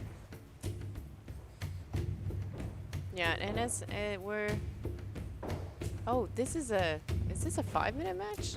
I believe it's a 5-minute super fight. These are, yeah, so. So we got 2 minutes left. 2 minutes left. Let's see some movement. Yeah, they're going to start to pick up the pace in this last 2 minutes. Yeah. These heavyweight matches too, you can see like it takes a little bit less to get it done sometimes because once somebody is able to hit the floor and press the advantage, it's real hard to catch up from behind. Like, I'm not taking anything away from these guys' athleticism, but personally, as a larger gentleman, I find I move a little bit slower sometimes, especially when I get tired. Yeah, there's seems to be going for the back of the neck there, pulling him down. Oh. There we go. Rob Logan's got double unders. Let's see if he can convert it here. He's got to come off the cage if he wants to take him down. The cage right now sort of preventing him from taking him down. Now we're into an over-under situation where sort of an equal opportunity here. It's going to depend on who wants to take down. They're both off the cage. 1 minute left. 1 minute. They have picked up the pace. You know, one thing I always tell the kids, I mean, we're both kids instructors. I tell them not to worry about getting taken down. If you train jiu-jitsu, you're not afraid to be on the mat. So, you know, sometimes at this point, you got 40 seconds left. Yeah, somebody's got to try. Here we go. There we go. Rob Logan's listening. But just what we expected to happen there. You're going to see Cunningham circle around here. He's going to circle around to the back. Rob Cunningham with, I love that turtle roll, but I feel like Jake Cunningham is too far behind him when he went for that. Let's see what happens next. Yeah. We got 18 seconds left. You got to count this as a score for Cunningham, but it's not a real dominant position. Doesn't have any hooks, doesn't have any seatbelt. Maybe that'd be a good time to Granby thereafter. Like after you go for that that Telus roll, when it doesn't work, little Granby roll, you can often get your guard back. Yeah, see, this is, you know this. You do that a lot. I do that a lot. Yeah, that's your, I've had you do that to me. So I don't know the rules here. Are we going to go to sudden death here? Does there got to be a winner in these super fights? I apologize for missing the rules meeting on the way in. No, I think it's another overtime here. Looks like we're into this overtime situation. 2 minutes of overtime for the super fight. Just been informed. All right. Looks like they're keeping that pace that they finished with. So I assume we're going to be into IBJJF rules here as well. IBJJF black belt rules. Yeah, except these guys aren't allowed to do heel hooks. There's no heel hooks in this match. So that is technically IBJJF right currently, now. But I believe we got a change coming down the pipe. So let's see who wants to win this, right? Because right now there's a lot of feeling out. There's a lot of respect. A little bit of fatigue is sitting, and look, I like that from Rob Logan though. He wasn't gonna like let that opportunity slip by. He charged right in, and that's the MMA side of him coming in. The guy slips, you take your opportunities where you find them. Hard tie-ups. Those are like I don't know if you guys can hear them at home, but those are some clubbing collar ties. That was a good snap on the back of the head. I feel like this is getting a little bit emotional here. We're going to see who wants this. There's 1 minute left in this overtime round. Which one of these guys can dig deep and get a rock-solid score in here? Because I don't feel like when one of them takes him down that the other one's getting up. Yeah. Yeah, 45 seconds.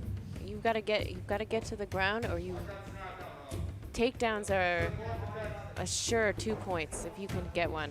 Yeah. So if we get to the end here, if it goes like the other matches, we're going to score it with flags, and I got to think that failed takedown that Rob Logan had earlier that Cunningham was able to capitalize on is really the only thing scoring on the charts right now. Yeah, not much else would give even an advantage at this point, I would say. That was the only big movement. It's just going to take one takedown. It's 10 seconds. Let's see who wants it. Rob Logan wants it. Let's see if he can get it. Jake Cunningham says no. There we have it. That's the time. Little secret handshake action at the end there. That's what I call it in kids class anyways. and both guys are up. Okay, we are going to go to the judges' flags for this one. So a white flag will symbolize a victory for Rob Logan, and a blue flag will symbolize a victory for Jake Cunningham. Do I have that right? I think that's what we decided on. Yeah, just looking over at one of the judges who nodded back at me. Referee Ryan Potter is put in the corner. He'll call them to the middle of the cage. And we go to the judges for the score. Anticipation. There it is. The winner by judges' decision, Jake Cunningham. In a super heavyweight attraction. We'd like to see a little more action there, but like you can't fault the fighter who won the fight. You know? He came in and Rob Logan wanted to take him down with everything he had, and Jake Cunningham said, "No sir," shut down 2 takedowns, and that is enough for the win in our first super fight tonight at Submission Kumite 1 here at Fight League Atlantic. Oh, and we have the interview here with Jake Cunningham. Jake, you got the headset on. Can you hear me? Yes, sir. Jake, how do you feel about that? I mean, some people might not have been able to hear. Those were some clubbing collar ties coming in. How was the match from your perspective? I felt good. I felt strong. To be honest, like I wish I did more. I wish I could get a takedown, score some more points. What did you know about Rob Logan coming in? I watched one clip of him grappling with Brad Davies, tall fella, and I watched his FLA fight from February. I figured he'd be strong, similar style to me, grindy, but I was prepared. I wanted to force a shot out of him. I was more confident in sprawls, which I think I did well with. Well, takedown defense is what made the difference and paid dividends, right? Tell us about the people who helped you get ready for this match tonight. Oh man, so many people. Greg Thomas, everyone at Synergy, Melissa Hutchinson, my parents, like everyone. I had financial support. I've probably got 40 unread messages right now. I had a ton of people buy the pay-per-view. Thank you to everyone. Sponsors, the list goes long. I just want to say thank you to everyone that supported me. Well, it's the first match tonight that went to decision. It's a long time to be in there. As a super heavyweight myself, I appreciate you going the long haul. And the first person to win by submission tonight, Jake Cunningham from Synergy BJJ. Congratulations from all of us here at Fight League Atlantic. Thank you very much. Shout out to Rob. He's a hell of an opponent. Have a great night. Thank you. So now we're getting ready for the quarterfinals. We are moving into the quarterfinals, and I haven't had time to update my bracket, but here it is. Our first match is going to be Jericho versus Abdel. This is going to be a really great dynamic match, I think. Both guys, you know, super confident in all areas of submissions. Both train with MMA fighters. I know that Jericho's been at TriStar training before, and Abdel trains with Gavin. Yeah. So now, making his way to the white corner is Jericho Copeland McPhee from Breakthrough BJJ. And remind everyone, Christine, do you remember how Jericho won the first match? Things have been going so fast and furious, I can't even keep my head straight. Oh my gosh. Definitely, well, it was a sub. Against Cam Daniels. Against Cameron Daniels. Was it an arm lock? It was. It was an arm I believe it was an arm lock. Guys, it's been so fast and furious. We're having a hard time here, but everyone who's coming in for the second round has already won one tonight. And here's Jericho Copeland McPhee, and now his opponent making his way to the blue corner, Abdelrahman Abdelaziz. Around the gym, we just call him Abdel. Yep. And you can call him that too, Christine. Great. No, I'm excited to see this match. You know what? The second matches, once you've got that first match out of the way, this second match, I feel like we're really going to see the competitors come out. Well, there's no more jitters, and this fight is brought to you by Beat It Canada. Over 400 milligrams of pure nitrates in every serving. It's studied and proven with the results speaking for themselves. High endurance. Take it 90 minutes before you train. It'll give you maximum efficiency when you train. Order it today at Beat It, spelled like the vegetable, beatitcanada.ca, and use FLA10 to save. Support companies that support our scenes. It's that simple. Holy mackerel, what a scramble. That was a scramble. Oh. Abdel's on the neck. He's using that to get up. Abdel's good in this position, though. Yeah, Jericho got the early single leg takedown, but Abdel defended with that guillotine, then came up on top. So Dell's looking to pass here, and he's looking to keep that right arm out of trouble as well. Jericho's trying to elevate with the hooks. Both these guys they love competition, you can tell. I saw a couple smiles out of them when they were warming up here in the ring. Well, I could tell that they both really went after it with that. I don't know who initiated that first scramble, but I think both of them like that kind of match, so this will be interesting. Yeah. It's interesting going against someone that basically plays your game or is really similar to your own self. Oh, Abdel's on the waist lock. We've been working nice. this position quite a bit. Gavin Tucker, really interested in this position right now, so we'll be interesting to see what Abdel's able to convert it into here. Now Jericho grabbed onto that arm and now got a half guard. But look at this, right into the back. Oh, that was a... Oh, but Jericho could come on top. Abdel gets the closed guard, though, pretty safe. The arm crunch. He's on this arm crunch. That's this famous. is a popular guard here. It is. I know Gavin likes this position a lot. Oh, we see that from Gordon Ryan a lot, that arm crunch. Yeah, it's all over the internet. Henzo used that technique to set up an Udi Gatami twice back in Ring's King of Kings. Yeah, he won 2 fights in one night with the same technique and used that arm crush to set it up. And you know who else? I actually learned that from Pete. Yeah. It is. I think, like everyone's talked with the leg locks, but that is actually the signature technique of Henzo Gracie Jiu-Jitsu, in my opinion. I'm pretty sure I learned that at Titans like way long ago. You've seen Henzo use it, you've seen Gary Tonin use it, and you see Gordon Ryan use it, and Abdelrahman Abdelaziz using it right here tonight. Yeah. So far, lots of back and forth. He's got this leg weave. He's got the ball chain, which is what I call it when you thread that arm through. He's let it go. Now he's sitting back into the negative.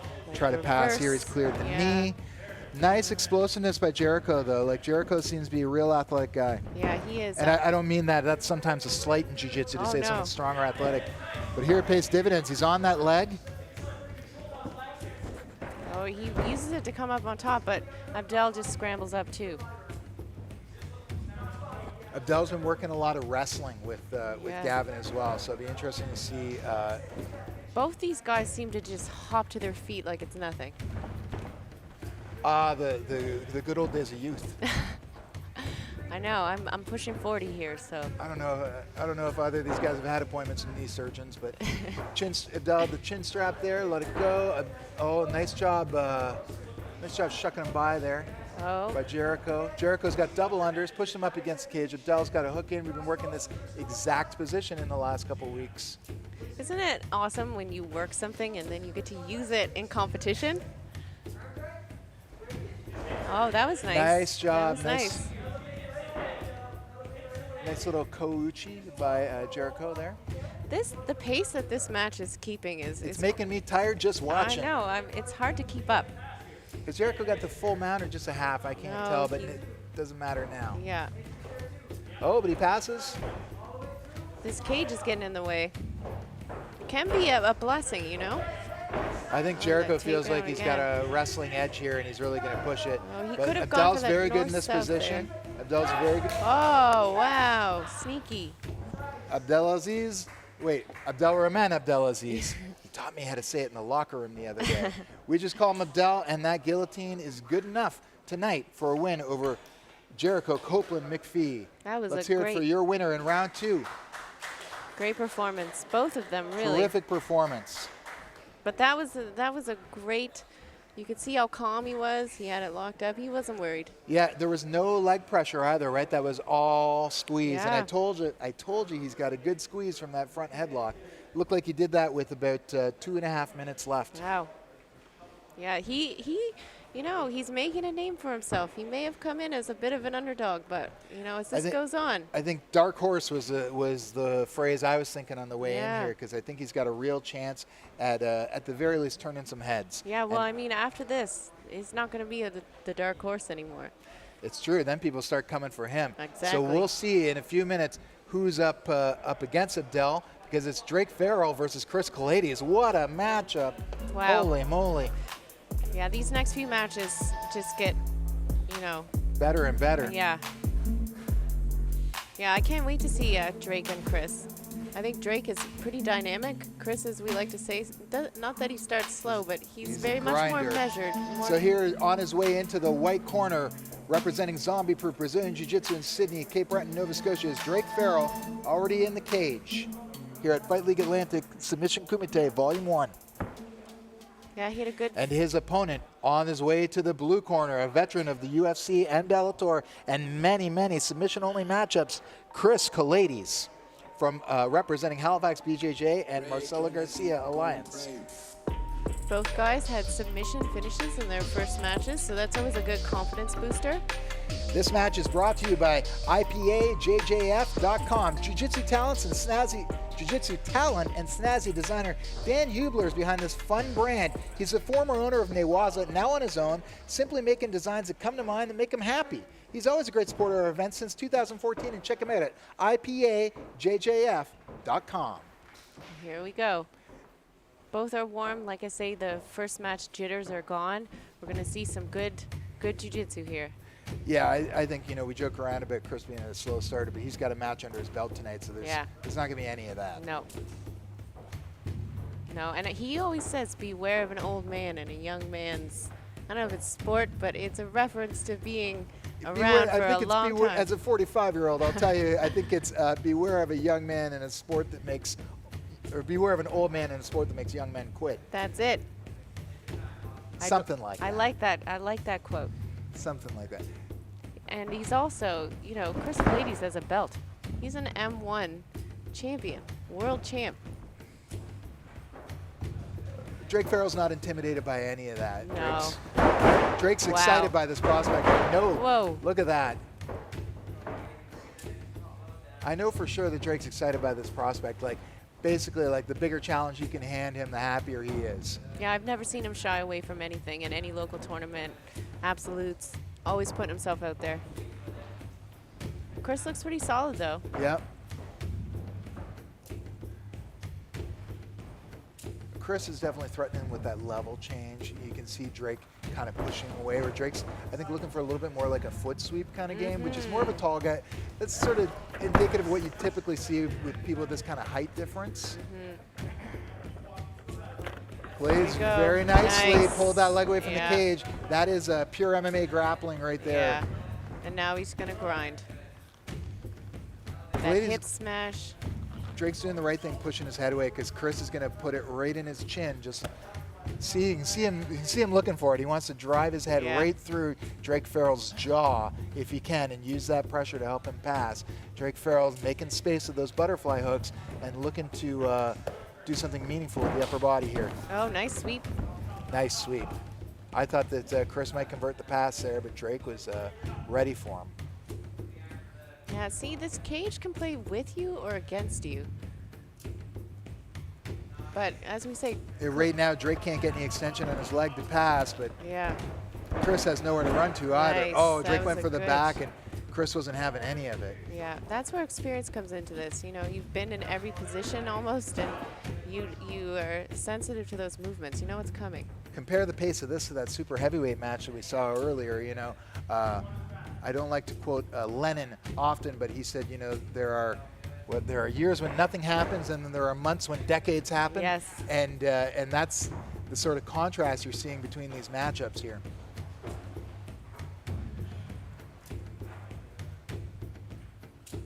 Yeah, look at Drake use the cage now. Yeah, and also trying to use the head position, right? Yep. These guys are both MMA fighters, and Drake Farrell's not here to be pushed around. No. This is a pretty physical wrestling match at the moment. Yeah, the cage is getting a lot of action in this one, too. So we're about, what, 3.5 minutes halfway through this opening 7-minute period. We tend to see a lot of feeling out for the first half, get a little more action during the second half, and there's that 1-minute zone where it seems to be the danger for submission. These guys are going from bell to bell and from pillar to post, though. Yeah. Oh, Nice try. nice. Nice job. Oh, wow. Almost a Kelades is reversal. trying on the Kimura thing. Now this isn't a position anyone wants to be with Drake Farrell on their back. We saw Drake goes hard on the neck and looks to secure the lower body hooks when they're distracted. They're both involved in this hand fight here. And I mean, at the moment, the hooks, if you can use them for control, you don't really need them for points. So as long as you know, get where you want to be. Yep. Chris is doing a good job of defending, though. What do you call it when you get that triangle around the one leg? Drake had it for a second there. Oh, the and body lock. Or not the body lock, the hip ride. the hip ride, that's right. And so, and Drake was looking to use that. He'd be just as happy with that. But now he's got the hooks. Yeah, I like the hip ride. It's a good control. Oh, now he's got the body triangle. Now the though. hand fight is going to be critical here for Chris Kelades, because he can't do much of it this lower body position. I know Chris knows how to escape this position, but if he concentrates too much on that, Drake Farrell's going to strangle him. I mean, I'm confident Chris can stay calm. He doesn't have someone punching his face at the moment. So, you know, just having to strip the grips, you know, even though that's difficult.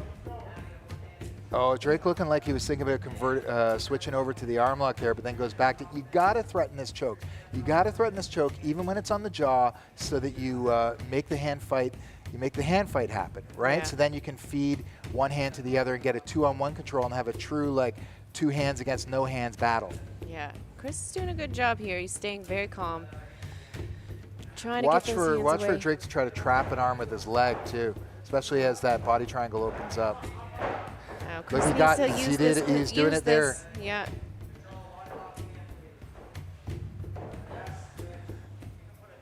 If Chris can, he needs to use these sort of transitions to get out.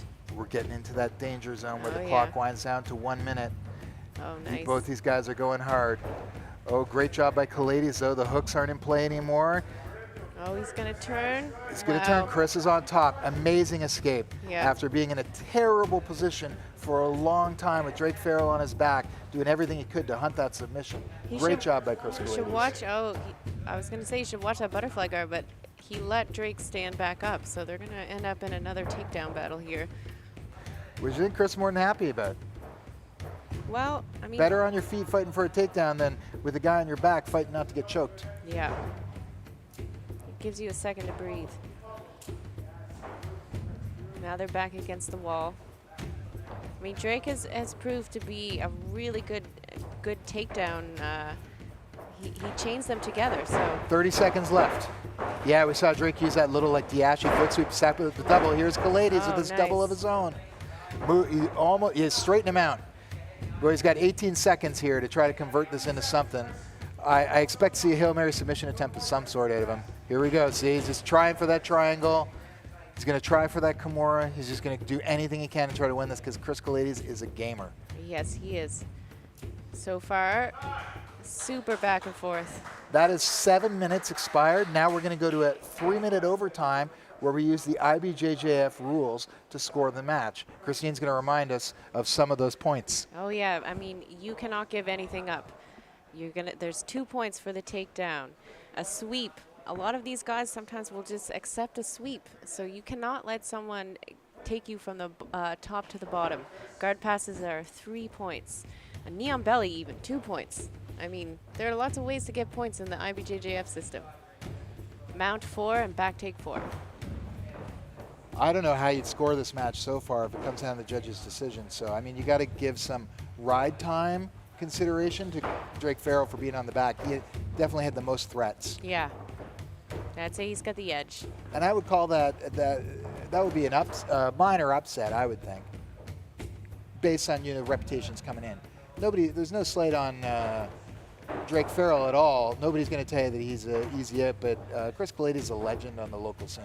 Yep. First ever Nova Scotian to fight in the UFC on Nova Scotian soil. Yeah. Came in and won the damn thing, and he was a 10-1 underdog. Yeah, and that iconic photo of him with the Nova Scotia flag, I'll never forget that. That was a great night. Let's see who can put some points on the board. Kelades is the first to try try for a takedown. I mean, the thing is with this type of stuff, anything can happen. It's any given Sunday. I say that to all of my students. Anything can happen. These guys aren't getting tired, but things are definitely getting loose. Kelades sprawls as Farrell comes in, but Farrell's still on that single. Oh, that'll be a takedown. That'll be a takedown. Now, is that a pass? How's that work? I think that's just a takedown. There was no guard established, but that's definitely 2 points for Drake Farrell. Kelades has got to do something. Yeah, Kelades has got to get a sweep to even it up. Or nice job getting back to his knees, but he does not want to let Drake Farrell get his back here because if we get to a 6-0 deficit, Kelades is going to have a hard time coming back. Drake Farrell trying to trap the arm with the leg as he puts a hook in. He's going to go to the other side and try to get that top side hook. No hooks. No hooks yet. Look at Chris Kelades trying to get his back to the mat and hip out in order to escape this back control. Drake Farrell's going to try to transition to mount here. Chris Kelades has got a narrow window to escape this, and there it is. There it is. But now he's still down 2-0, and there's definitely advantages on the board for what that's worth. We got less than a minute. Less than a minute. Chris Kelades has got to score. He's in a position to pass the guard here, and that would put him ahead. Whoa. Oh, dynamic. Oh, but that's a sweep. That's a sweep, right? Not really. It's real hard to score that. That's a difficult scoring position because Drake Farrell wants to take it out of the judge's hands with this leg lock position, though. Kelades has got to get his hands into that hand. I don't know what's happening with the points anymore. Kelades on the neck. Farrell's on top. Kelades puts his foot in the hips, comes up for a double. Drake Farrell's on the neck. Kelades gets to his feet. Who can finish it here? We got 10 seconds left. 10 seconds left. Look, they both they're trying to take each other down at the same time. Who's going to get it? That's not a takedown. So close. Wow. Fight of the night as far as I'm concerned, and I have no idea who won. I got sweaty palms. One of the judges just looked at me with the same look on his face.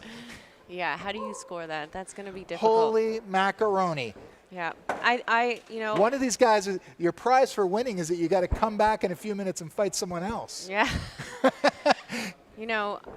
That's a tough. I hate being a judge in this situation. We are going to go to the judges' flags, and I believe that Drake Farrell was the white corner and Kelades was the blue corner. But there it is, Drake Yeah. Farrell, your winner by judges' decisions after 10 minutes straight of dynamic back and forth grappling.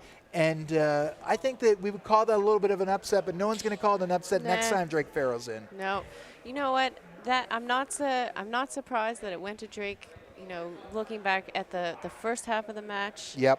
You know, he did have that edge. So I think it really did come down to that back ride, because that overtime period was so back and forth. I don't know how you'd score it, but the judges made the right call because they're supposed to score it for the totality of the 10 minutes, and a lot of time spent on Chris Kelades' back for Drake Farrell there. absolutely. And now we're heading into our next quarterfinal match. What is our next match is Benjamin. I want to get.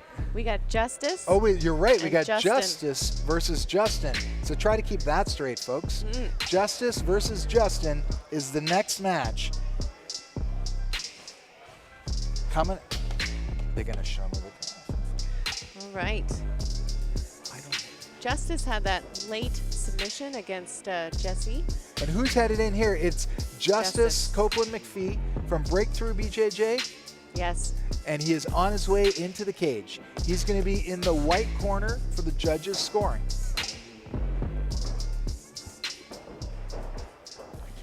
And then Justin. Let me refresh my memory. We need a little refreshment here. Is this Justin McKenzie from SOB MMA? We still don't know what SOB MMA stands for, but that's one tough SOB right there. He got a win, and now it's Justice versus Justin. And this match is brought to you by Corporate AV, Northern Nova Scotia's leader in audio video supplies. Corporate audiovisual and entertainment can provide AV equipment rentals, tech support services, including audio video lighting, projectors, and screens, as well as the entertainment for your next conference or convention or gala dinners and awards banquets. Call today and speak directly with Craig at 902-895-3406. Christine, what's happening? Oh, we Justice just secured the double leg takedown. And Justin is looking to get a good guard here. He's attacking that Kimura. It's always a good little attack from the bottom half guard.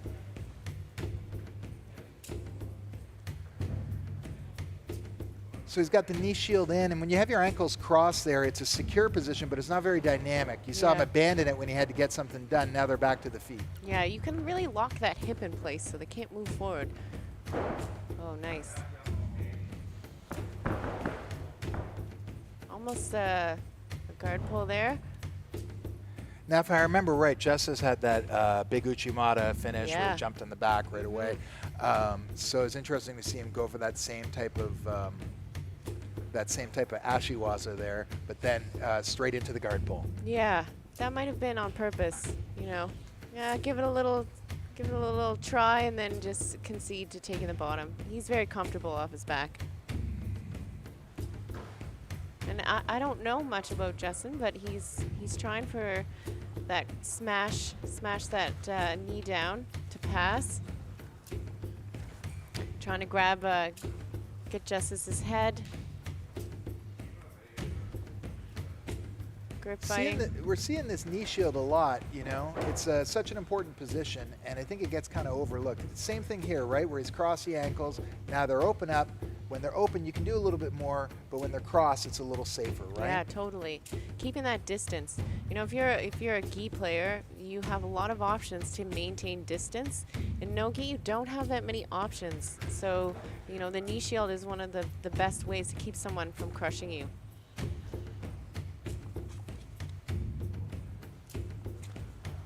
But I find the knee shield sometimes limiting in terms of attacks. You know, it's not a place that you can hang out there the whole match and get something done.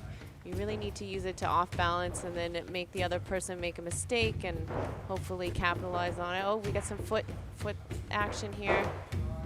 It's a bit of a shootout. Oh, the quick.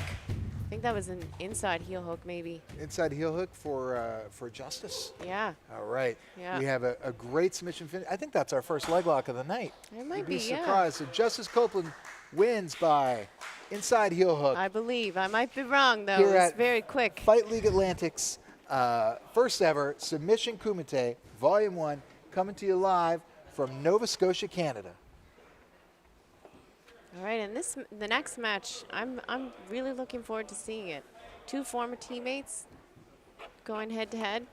They both trained a lot with each other, Benjamin and Joel Jackard. Yeah, it's going to be exciting because Joel's got that great north-south. I know he's got a great darce, Yep. but Ben, real hard to strangle. Very. So this may be the kind of thing where we're either going to see, I think we're going to see a grind one way or another. Yeah, I mean, Joel's pressure, really tough on top. Two brown belts, one against the other. Yeah. Very exciting. I think they're both going to be cautious with each other because they're both very aware of each other's strengths. For sure. All right, well, let's get to it. All right.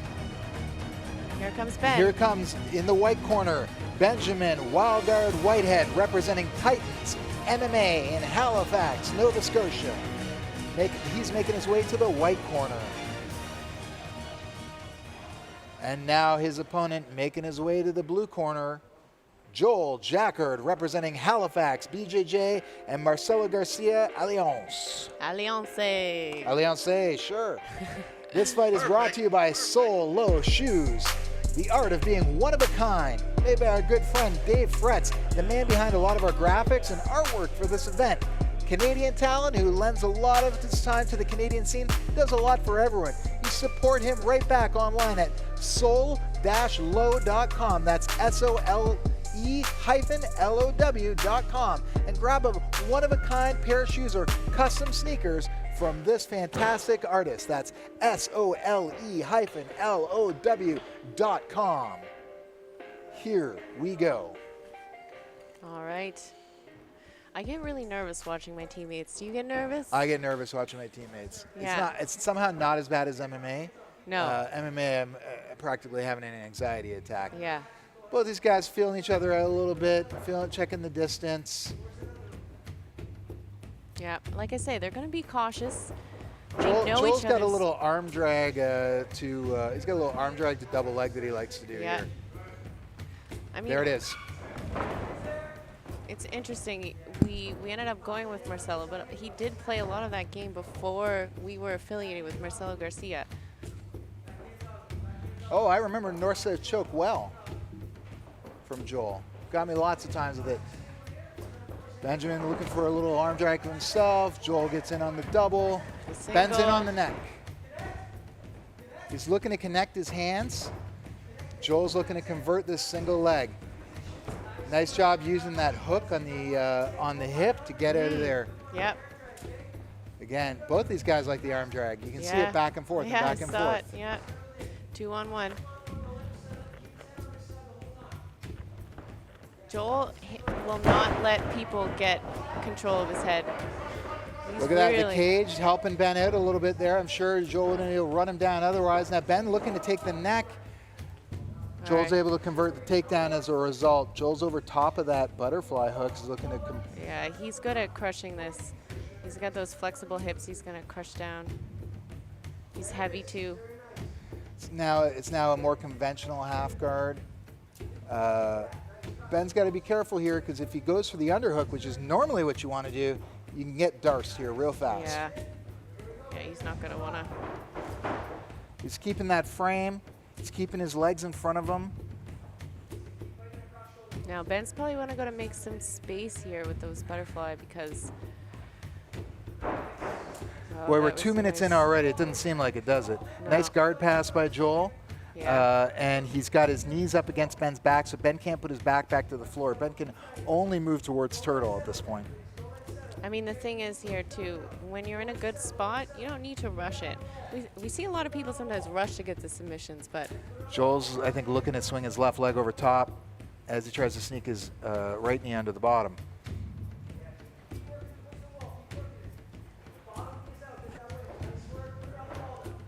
Nice tight defense by Ben. Joel is like moving around real nicely.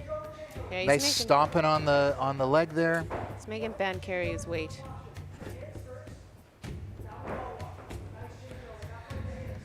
Ben's using the wall to get up. He's trying to fight the hands right now. Joel's got that body lock on him. Yeah, really heavy into the cage there too.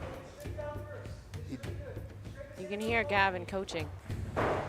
He's doing a good job. Nice. Look at that. You can hear Gavin Tucker coaching him to get his back to the wall to prevent this takedown. But look at Joel climbing right up. He's got one hook in. Yeah, that's heavy. He's got this hip ride in here with the leg lace. And it's a real bad situation here because you got to fight the hands. But if you move your left elbow too much, he's going to get that second hook. Now Joel's back to his feet. Yeah, this is a lot of this is an MMA influenced cage. Yeah, it's a takedown real battle. like Damian Maia style takedowns, right? Where you get the guy up against the cage and force your way to the back. But both guys pretty wise to this game. Yep. Joel's doing a great job. Ben's equally good on defense, but Joel's definitely controlling the tempo and intention of this match so far. Yeah, these guys aren't black belts, but they may as well. They could be. I mean, both have a ton of experience. Sometimes at brown belt, it's just a formality, you know. Nice job there by Joel. Ben's doing a really good job of defense, you know. He's really stopping Joel from advancing. Joel's just almost getting that seatbelt in, and once he gets the seatbelt in, it's real trouble, right? He's sneaking that bottom hook in first. He's got the top hook in now. Top hooking now. Now he's got the bottom hook in. 2 hooks. And we're into a hand fight here, but Ben, like we said, is very hard to choke at the best of times, and he's a real good hand fighter. Yeah. And I don't want to, sometimes you get somebody with an unusual physical attribute like that, you kind of, seems like you're diminishing their skills. That's not the case here at all.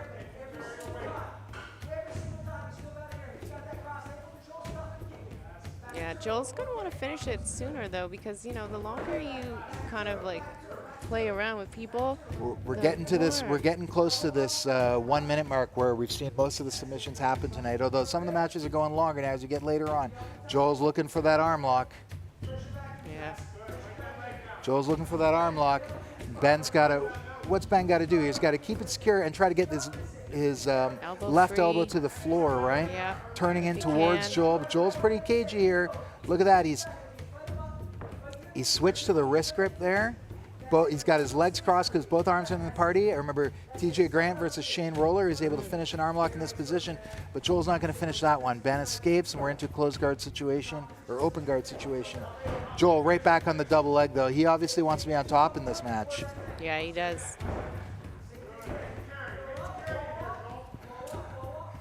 1 minute, 3 seconds left. We're into the danger zone here. And Ben is carrying all of Joel's weight as Joel tries to look for a way to strangle him. They're still up against the cage. Sometimes when I'm watching people like Harvie, I can't even breathe.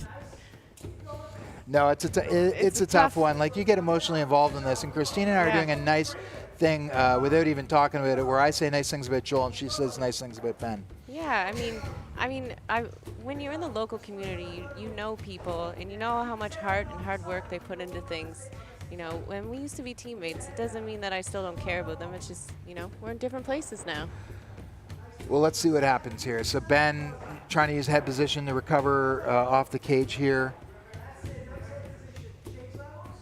We've got 10 seconds left, so wow. Feel like we're going to be going to that 3-minute IBJJF rules overtime. Yeah. And again, that's on points, right? So, and it's only if there isn't a differential in the points there that will wind up going to the judge's decision. Yeah. So right now, it's essentially like a fresh matchup under IBJJF points, right? Yeah. And it's only in the case of a tie that we reconsider those first 7 minutes. Well, and Joel is very well versed in IBJJF rules. We compete a lot in the U.S., and he knows how to game them. So both are going to want to get the takedowns. Oh, there's a nice takedown for Joel. Looks like Ben is on the neck, but I can't see if he's got any chance of getting his hands together here. Yeah, Joel's gone right to the side. once he's in side control, pretty hard to finish this on the neck. I do see Joel looking to fight the hands, so maybe Ben's threatening a little bit. But he'd have to get some kind of lower body engagement in order to have enough leverage to make this a serious threat. Now it's off. Yeah. So that's definitely 2 points for Joel. And Ben has got to get out of this position and score if he wants to have a chance at winning this matchup. Yeah, nice use of the cage to kind of make some space there. I mean, he's allowed to do it, so may as well. And he's using these long legs to recover guard here. Oh, nice hip switch. Joel's really famous for those like little sneaky hip switches. Changes directions quite a bit when passing. Yeah. Ben is going to have to find a submission if he wants any chance of winning this, because at this point it's 2-0 in an IBJJF rules matchup for Joel. Yeah. And Joel's taking him down. Meanwhile, Joel's behind him, right? So yeah. that is, I don't know if that scores a takedown or not in that kind of situation, but for sure we're at a 2-0. He's at a 2-0 deficit. I don't know if they would consider Ben like fully standing again. Was he still on a knee or was he all the way up? Right now he's got to worry about this choke. Yeah. And worry about see if Ben can really breathe underwater or not. He's got 2 hands on top of the choking arm, which is always a good start. But they're super sweaty. And he's out. But nice recovery, nice recovery. So if you guys wonder what Christine meant when she said that Ben had gills, you just saw him escape a fully locked in rear naked choke from a pretty accomplished brown belt. That's what she meant. Yeah. I've seen him get triangled for literally like 7 minutes and not even go red.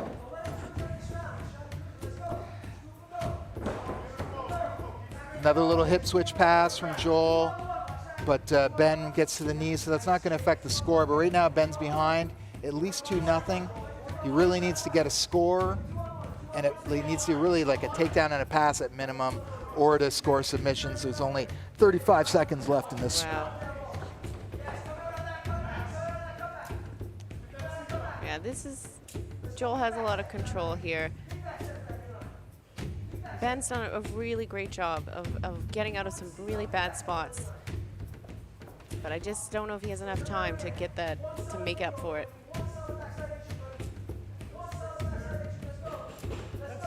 Oh, look at this.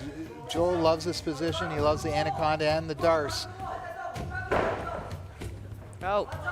That was a real opportunity, actually. Wow.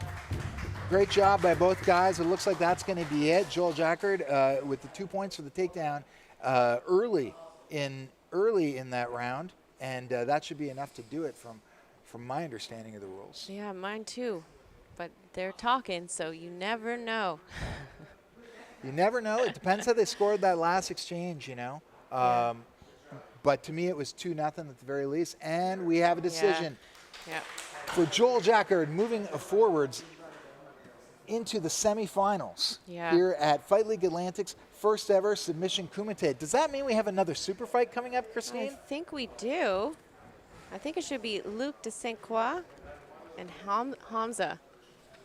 Let's take a look here.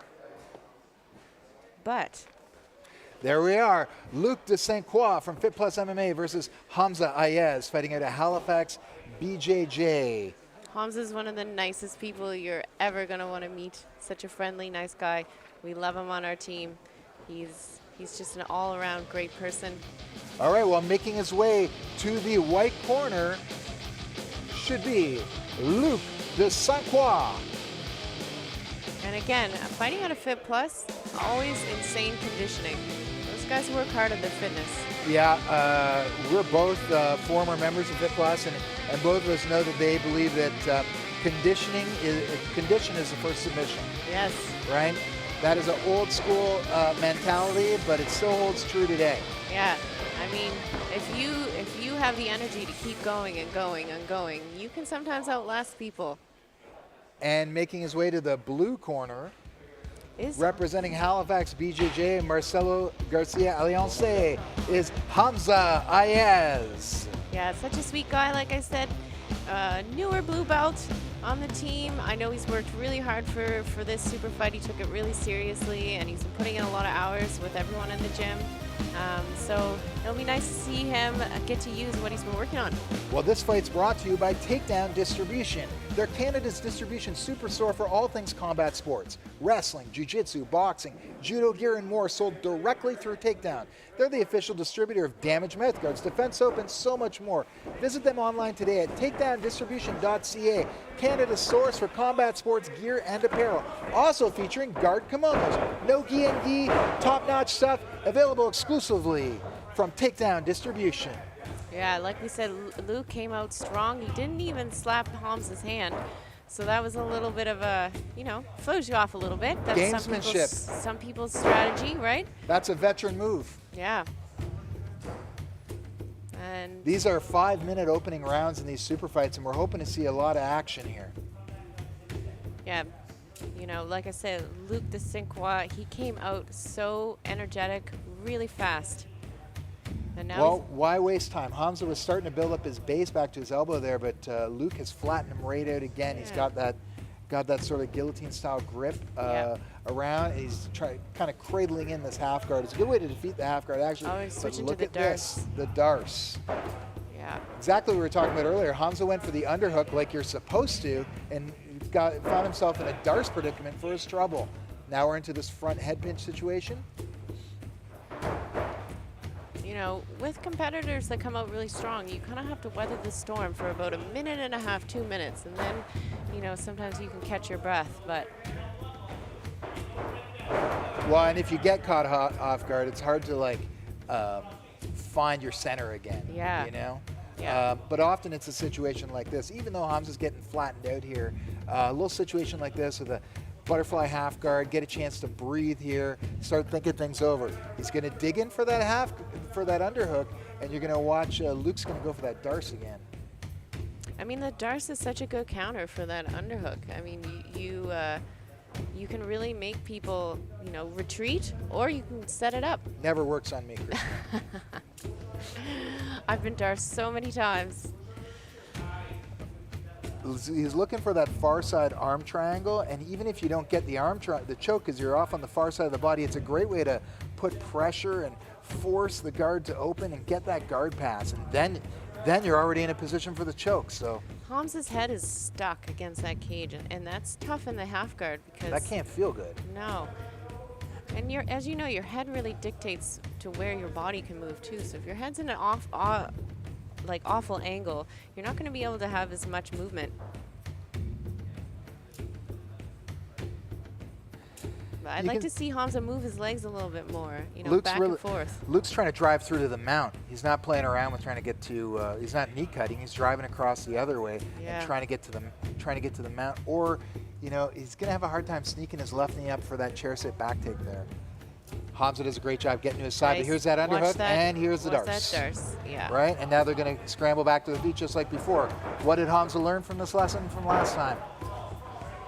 Well, Luke switched back to a double and took it right back to the floor one more time. Yeah. Big wrestling advantage for Luke Deschamps from what I can tell. Now he's in the mount. Yeah, and I actually think Luke took this fight on the last minute as well. I think Hamza originally had a different opponent. It looks like he came in on short notice. He was in a hurry. Oh, it looks like there's an Ezekiel attempt. Yeah, there. Looking for this no-gi Ezekiel, which you've already seen. Abdelaziz use it quite a bit earlier. Yeah. This is a hard position, right? If there's any white belts or people who are brand new to jiu-jitsu watching, it's it is no fun to be down here, even though it looks like nothing's happening. Yeah. There's a lot of weight here on the short ribs. Look at that, he swung him all the way over, and now he's got the hip ride, and he's fighting for this rear naked choke. He's going to choke right through the jaw and get the tap. Yeah. Great job for Luke Deschamps, and look, it happened right around that 1 minute mark, just like we've been talking about before. Even when people don't do what they want to do in these situations, it's such a good learning experience. You really do learn so much very quickly. That's my little pep talk to Hamza. But great job for Luke. He came out explosive. He worked the match. he made it his own, and he got the W. We're going to get a chance to talk to Luke over here. Yep, right now they're going to bring in Luke de St. Croix for his post-fight interview here at Fight League Atlantic. Hey, Luke, how are you doing over there? Doing great. Thank you for having me. Thank you for putting an event on. Luke, you came in so fast. I thought maybe you forgot something on the stove back home and wanted to get out of there in a hurry. What was on your mind at the start of the match? I just wanted to go. I wanted to go. I wanted to move forward. I didn't want to take a step back. I wanted to push the pace, and that's all I wanted to do was move forward. The takedowns, I think, made a huge difference, and there was a nice series a couple times where he would go for the underhook, you'd sink in the darce, he would get to his knees, you'd use it to stand up, and then shoot the double right back in. Is that something you were working on leading to this? Yeah, I'm just always in the gym. I'm always working with the team back in Dartmouth, Fit Plus I'm just working every day, trying to get in the gym, putting as much work as I can in. Tell us about the sequence that finished the fight. You were going for the rear naked choke. He had his chin down, and you decided to just finish it straight through the jaw. Yeah, that's I like to do. I don't like to hand fight a lot. I like to squeeze, and I like to go squeeze as hard as I can for as long as I can, and a lot of times I can't take it. Well, it certainly worked tonight. Tell us about the team that helped you get to this point, and tell us what it's been like either working through or coming back from the COVID lockdown that we all experienced. Got the #1 team in Atlantic, Canada with my head coach, Scott McLean, got my training partners, my cornerman today, Justin Bourgeois. Without him, I wouldn't have done as well as I would today. I listened to him, did everything he told me to leading up and while I was in the cage. And COVID didn't stop too much for us at Fit Plus. We did what we could. We trained, we ran when the gym was closed, and we're back in there working every day. Congratulations on a big win, well-deserved. Luke de St. Croix from representing Fit Plus, everyone, winning his super fight tonight by rear naked choke here at Fight League Atlantic's first ever submission kumite. Thank you. All right, semi-final action coming up. Holy moly, is it semifinal times already? No, I can't believe Abdel it. versus Drake. Now this is a match. Yeah. Drake. Yeah, this is gonna. I'm right till the end. Things are going to get fast and furious right through the end here, and we are going to be hearing from all the competitors from this point forward in a secret spot at our secret location. We're going to have a secret post-fight interview with each winner as they come off the mats. Looks like referee Ryan Potter is in the ring, and we are ready to go here at Fight League Atlantic with our first semifinal matchup here at the Submission Kumite 1. Making his way to the white corner, representing Titans MMA in Halifax, Nova Scotia, Abdelaziz. There, he's looking relaxed. Looks like he's ready to go. Yeah, I think he's officially warmed up now. Yeah. And he better be ready because he's got a very tough opponent. Now making his way to the blue corner, representing zombie-proof Brazilian Jiu-Jitsu in Sydney, Cape Breton, Nova Scotia, Drake Farrell. Yes, this is going to be exciting. This matchup is brought to you by Paris Jewelry Design. They're a local jewelry designer with roots in our sport. They're the designer of our beautiful championship ring. Colin Paris, a local jeweler, spent his time making our beautiful rings for FLA with some aspects and what they were looking for. We give him a 12 out of 10 on service. Great product, extremely great job done by Colin and his team. Contact him today for any jewelry needs and designs. A little bit of hand fighting going on. I think these guys are going to start to be a little more cautious of each other. They probably watched each other's matches earlier. I don't think these guys have ever rolled together. I don't think these guys have ever had a match against each other. So No. this is fresh, and these are two guys that people are going to be watching. Yeah. Future of the sport right here. Yeah, I love it.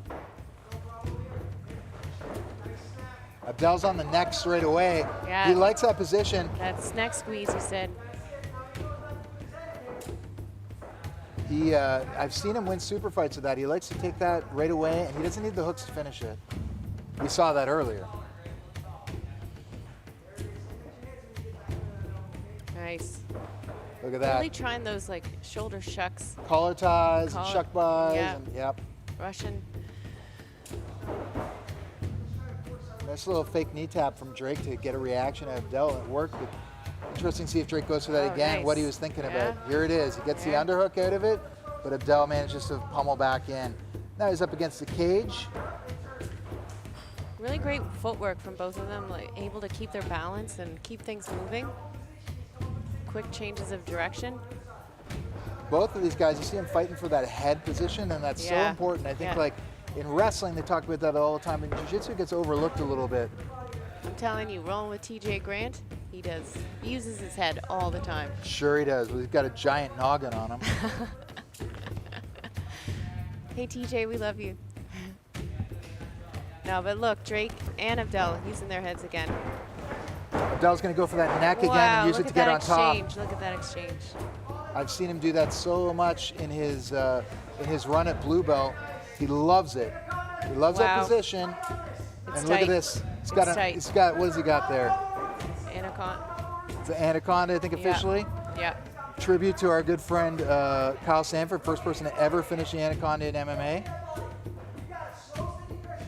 Wow.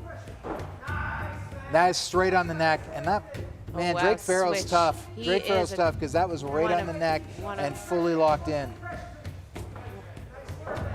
Wow. Be interesting to see how much Abdel burns at his arms with those. I don't know how much squeeze he was giving, but it seemed to me that those were finishing predicaments. That was a nice guard pass by Drake. I mean, Drake's not known to take breaks though. So even after all that submission defense, he's going to keep moving forward. He's right back on the pass straight away. He's got side control here. He's looking to attack Kimura or Udi Garami on the left arm of Abdel. Abdel's created a little movement there, but Drake moves to the north-south and switches to attack the other arm. Drake's off it now, straight to the mount. Abdel's going to shrimp out. Drake's transitions. This is a great matchup. Yeah, we're 3.5 minutes in, and I'm tired just watching these guys. Yeah. I wonder if Abdel's going to go for the shoulder crunch again, or... We'll see. That was a real recovery position when he used it before. He likes that technique, but it can't have a scramble like that. Yeah.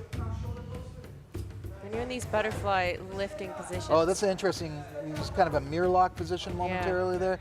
Now he's got the closed guard. Drake sits back with the knee ends, looking for a leg lock. Yeah, I wouldn't Abdel's be pretty surprised. versatile, clear in the knee line. Drake used it to come on top. Both these guys are really smooth.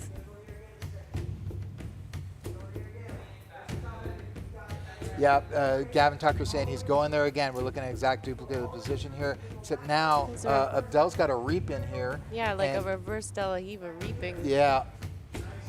Nice. Drake's up. Abdel looks to enter the legs. Drake slips free, and we're back to an open guard situation with the reverse De La Riva. Drake's looking to knee slide. But that reverse De La Riva is so good for keeping the distance. You know, we were talking about a lot of people using knee shield, but reverse De La Riva is just as good. Oh, almost that. Abdel's looking to set up the triangle. Drake's well aware, but Abdel's very persistent, and now he's going to switch off to another attack. He stopped going for that neck the way that he was at the beginning. I think he maybe respects Drake's ability to breathe even inside that choke. Yeah.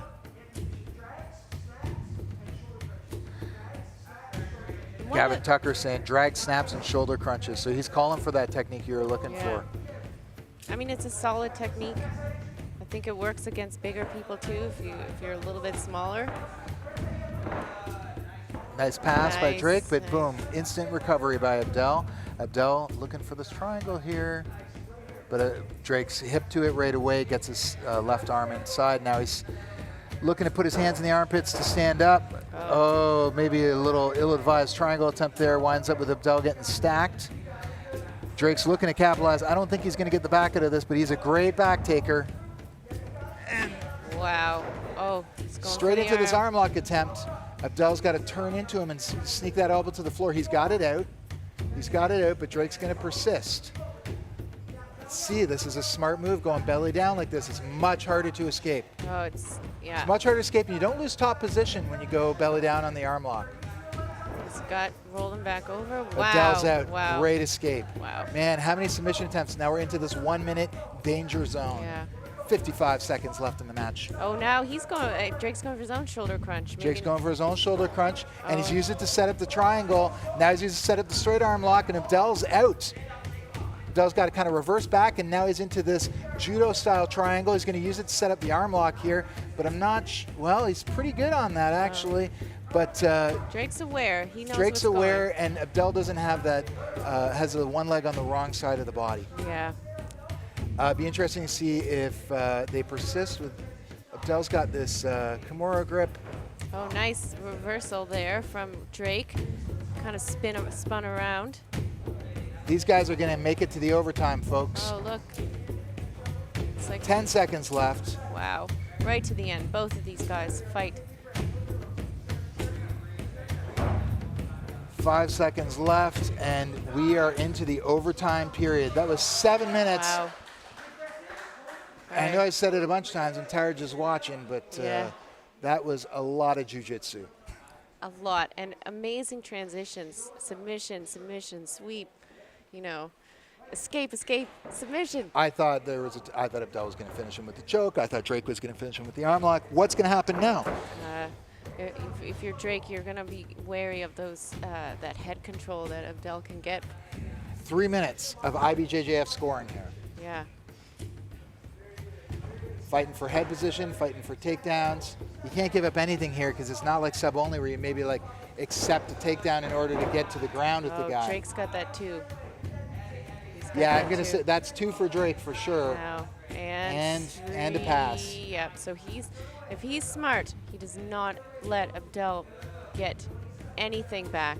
And Abdel needs a submission really at this point. It's very hard to come back from a 5-point deficit. Oh look, Drake's got that arm stapled, or he did have it stapled there for a second.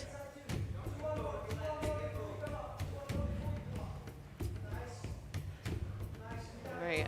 You know, it's not over. 2 minutes left. A lot can happen. We've seen a lot happen in 2 minutes with these two. So 2 minutes left. You know, I'm not counting Abdel out. He's down by 5, but I am not calling this.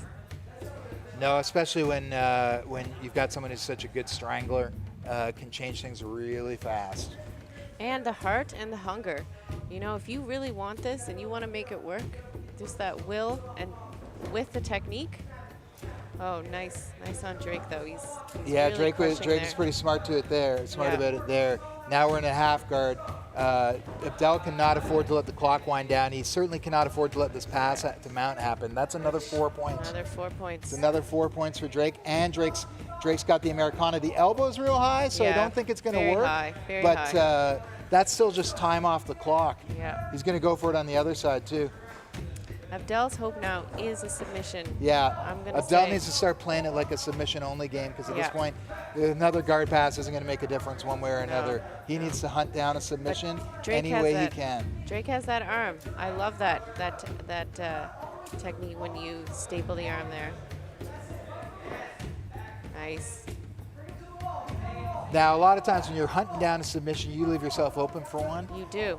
So, there's a much higher chance of a submission here because both guys are really going for it. Abdel's got a hand fight. He's going to turn in. This is a big chance for Abdel, but the Kimura grip is keeping him from coming on top. We got less than 30 seconds. Less than 30 seconds left, and the only chance for Abdel to take this is if he gets a submission. It's going to be real hard from this position. Yeah. He's managed to escape that Americana again, but Drake Farrell is riding out the time on top. He's not stalling or anything, I shouldn't say, but the clock, every second that comes off the clock is to Drake's advantage. Yeah.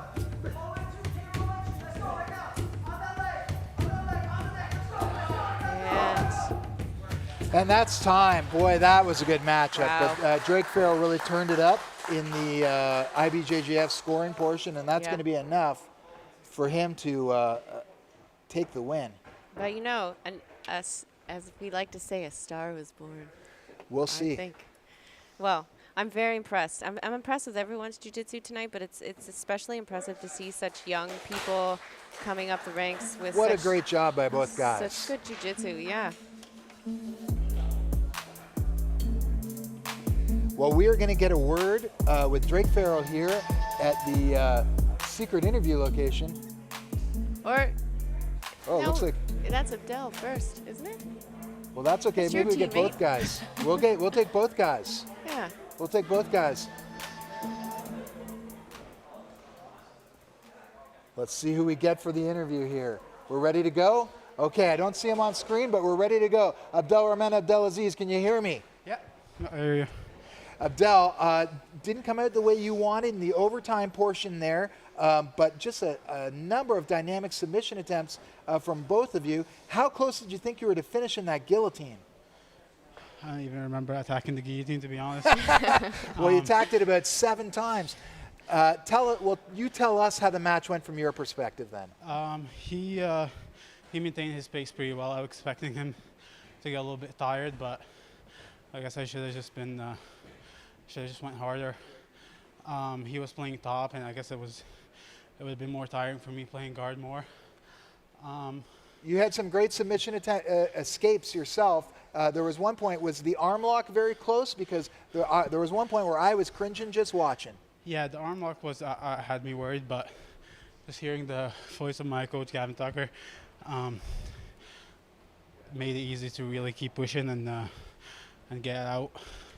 Wish I could have got the win, but we've all had a hell of a journey through this COVID thing. You had a unique experience, I think, through COVID. Can you tell us about that and tell us about the people who helped you prepare for this today? Yeah, I mean, I gotta give all my thanks and appreciation to my team, Tyson's MMA, especially Gavin Tucker. When all this pandemic stuff started, I know it was pretty terrible for most people. For me, it was pretty great. I got to train with him a lot, and I feel like my game has improved a lot. I'm looking forward to get another chance to show it. You had a couple great wins here tonight, and I'm sorry this last one didn't go your way, but a lot of people are sitting up and taking notice, and they're going to remember the name, Abdelrahman Abdelaziz. Thank you very much. Great performance tonight. Thanks for having me. Thank you. And we are going to just get the winner of that matchup in here, Drake Farrell from Zombie Proof BJJ. Drake Farrell winning that match in the points section. Drake, from your perspective, there was one guillotine attempt from Abdel that was so tight, I thought I was going to pass out. How close was it, and how did you escape that submission? Oh yeah, the first one that he locked on was real tight. I just kind of dropped down, and then so I just kind of dropped down and then kind of rotated, kind of like a whole spin, and then got out of it. Luckily. You didn't waste any time. You didn't waste any time in the IBJJF scoring portion, though. Putting points on the board. Tell us what made the difference. Oh yeah, in the overtime, I just try to push as hard as I can, and that's pretty much it. So I get told that I have an awesome gas tank, and I'm just kind of using that tonight to my advantage. Had you and Abdel ever had a matchup against each other before? No, never. This is the first time. Very exciting for all of us at home to see two guys who are up-and-comers have such an exciting matchup. Looking forward to a lot of action from you guys again. Tell us what you think about the rest of the competitors who are left in the competition and what you're thinking moving forward. I just want to give good luck to everybody else in this competition. I know there's a lot of tough guys. I think the finals is next, and that's going to be the next match, so I'm pretty excited for that one. Tell us about your team and the people who got you ready for this. Yeah, so I've been training at Zombie Proof the last 6.5 years. Just shout out to Ken Peters. He's the one that I've been training under for the last little bit. I just moved up to Turo recently, and I've been training with Jarrett at Pictou County. Well, fantastic, and you did both clubs proud tonight, and we're looking forward to seeing you in another matchup coming up. Drake Farrell, congratulations. Thanks. Such nice, respectful young men. Oh, he's a lovely young man. Both those guys are great. Yeah. And we're about to find out, will it be Joel or will it be Justice squaring off against Drake here in the finals at Fight League Atlantic's Submission Kumite. We're very excited to see. Don't forget, you see these rings. Someone's going to win a ring tonight. I know, it's gorgeous. And I mean, it's not the normal prize you get. Normally you get a belt or a medal, but these guys are going to have a ring. This is unique. It's like 90 Day Fiance. Someone's getting a ring on the finger. Are we ready to go with our next semifinal matchup? Let's take a look at who's getting ready to make their way to the white corner. It is Justice Copeland, representing Breakthrough BJJ.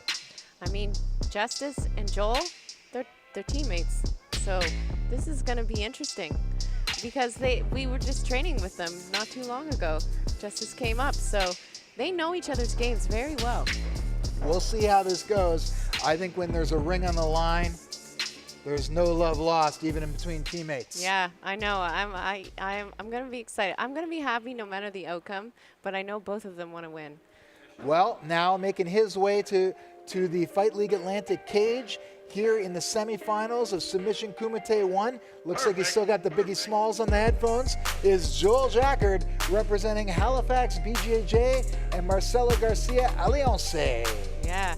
Joel looks like he took his time those first couple matches, like played it very safe. So just knowing his style of jiu-jitsu, I know he has a lot left to give. So both of these guys are going to leave it all on the line. This match is brought to you by Beat It Canada, with over 400 milligrams of pure nitrates in every servings. Studied and proven with results speaking for themselves. It's high endurance. You take it 90 minutes before you train to give you maximum efficiency when you train. Order it today at Beat It Canada. That's Beat, B-E-T, beatitcanada.ca. Use the code FLA10 to save. You support the companies that support our scene. It's that simple. So I said, oh, while you were reading that, there's a bit of a bro hug. Doing play-by-play on the adorable bro hug. Yeah, the bro hug. You know, it wasn't a slap and bump, it was a hug. Well, I know both these guys want it. There's 7 minutes to figure it out here in the submission-only portion of Submission Kumite 1. Nice attempt at the kataguruma, or the fireman's carry there by Justice Copeland. I'm going to be coming with obnoxious Japanese terms all night, folks. That's your job. You keep saying the Japanese terms, and I'll say my made-up words in my head. I'm just teasing.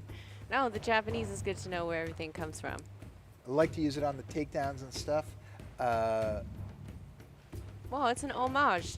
Well, John Danaher says the Japanese is the Latin of grappling. Right. Well, and we wouldn't have jiu-jitsu without the Japanese. It's a Japanese word in itself. All right, let's see something here. Justice is on the leg. Joel, I think, accepts that takedown in order to play from bottom here. Look at that, nice sweep. Joel loves half guard, so, you know. We didn't stay there long. No. He's right back on top. Looking to pass. Up against the cage. He's got it, but Justice in on that Kimura. It's funny because people say don't use the Japanese words, and they say things like jujitsu and Kimura, Yeah. which are all Japanese words. Then you also have some Brazilian words thrown in there, too. Oha. Yeah. Joel has passed the guard. He's using that shoulder pressure and looking to attack. Thought he might have been setting up for that north-south. If you roll with him, you know it's coming, so Justice is not going to let him set it up. Right. And the defense for that is, as soon as he starts to pass in that position, is to bridge and roll through. Or how do you like to defend that, Christine? I just let him get it, and then I tap. Smart move. It's more efficient, Yeah. practically speaking. Yeah. There it is. He went for it, and you're right, Justice framed it on the hip right away. Made a little space. Joel looking maybe to switch to the Darce here. Oh, steps over. That's a little Marcelo trick. Back to the head and arm position.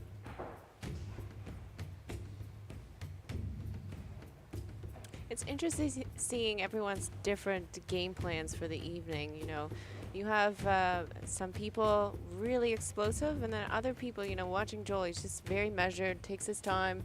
Doesn't look like he does a lot, but he's heavy. Neither of these guys are expending a lot of energy, but Justice is having to carry the weight, and that'll make you tired. Building up a frame against Joel's neck there. He's got his frame in the hip with the other hand. And I think Joel's last match went pretty fast, and Justice has had a couple bangers. So that could also be a consideration here, right? Joel may be looking to capitalize on the fact that he's a fresher man. Is that the old school? That's the old school Darce right there. That's the old school Darce, and it looks like it worked.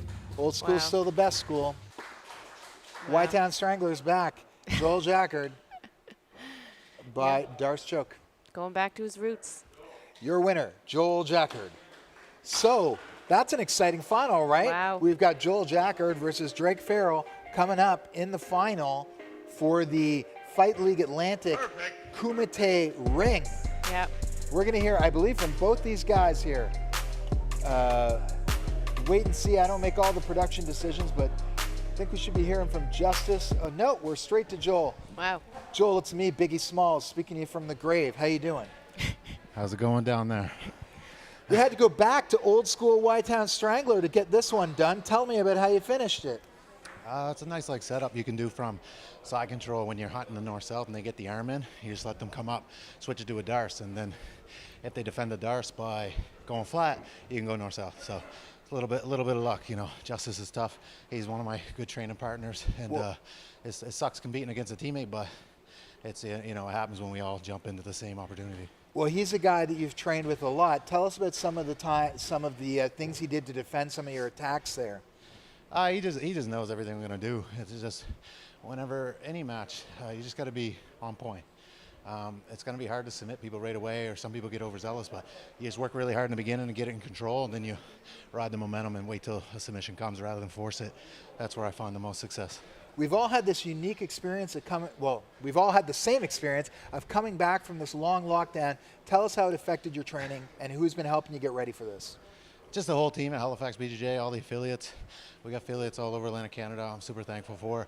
But ever since we moved to our bigger gym, the government allowed bigger classes, so the mats have been packed, and everybody's helped me one way or another, from the white belts to the black belts. And the time off was, you know, iffy. Is like, how are you going to bounce back from this? I haven't competed in almost 12 months. That's probably the biggest layoff I had in 8-9 years from competing. So it was like the nerves were coming back to get back into competing. I felt a lot of hype behind me. People were excited to see me perform, and it's like, oh, can I live up to it? We'll see.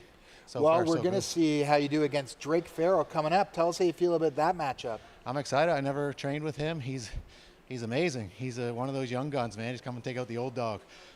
32 years old, like beat 13 and a half years. So, you know, it's either going to be the old dog stays on top or the passing of the torch.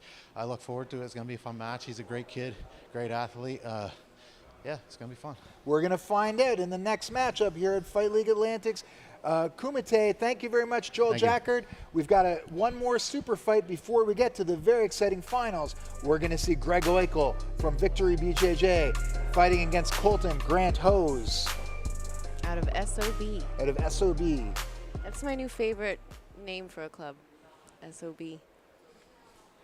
Sounds tough. I feel like automatically if you train at a place like that, you already have a little bit of street cred. The cage has been disinfected. Referee Ryan Potter is masked up and ready to go. And now making his way to the cage, representing Victory BJJ in Halifax, Greg Oikel. Wow, I believe I've seen him compete in local competitions before. I just met him in the parking lot. We didn't talk much jiu-jitsu, but I'm excited to see him compete. Old school veteran Colin Hudson in his corner tonight, representing Victory BJJ. Shane Ray's black belt in his corner there. And now representing SOB MMA, it's Colton Grant Hose. Yeah, again, I'm not familiar with this team. You know, there are tons of teams in Atlantic Canada now, so it's hard to keep up with everything. But from what I've seen, nice to see a new team making waves. Yeah. All right, so it's Colton in the black SOB rash guard and Greg Oikel in the blue shorts, the gray rash guard. They've got 5 minutes to get it done. Yeah, sometimes it's hard to sit around all night and watch other people go. These guys look pretty fresh. Little Kauchi attempt from Colton Grant there. Yeah, Victory guys, very well-rounded. You know, if you come from that Shane Rice pedigree, he's got a lot of knowledge to pass on. Real technical rice and beans jiu-jitsu, they used to call it, right? Where it's like, this is the stuff that gets it done. And you saw Colton Grant there. Nice, going in for a little trip, but it is Greg Oikel who gets the takedown. Again, I'm never worried about takedowns. I like to be on the ground, so.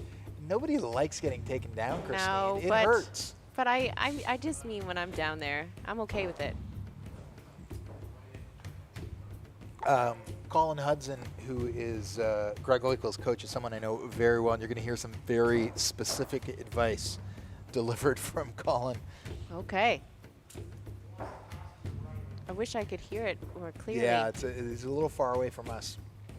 Oh, nice. Nice elevation there. Nice. He's going again. Yep. Yeah, Keep trying. sometimes you just got to persist, right? It's Yeah. called kazushi when you off balance someone.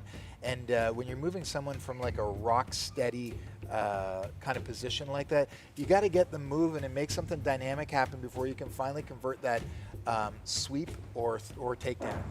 Kazushi is something to talk about in takedowns, but if you watch like Gordon Ryan, you'll hear Gary Tone in his corner yelling the word kazushi over and nice. over again. He's always asking for Ryan to off balance his opponents, to make one leg light, to enter into those legs, or just get any kind of technique going.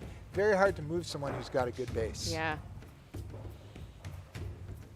Looking for this arming guillotine, but I don't think it's going to work from that No. position. You might be able wow. to sweep him, but look at that. Great persistence from Colton Grant Hose.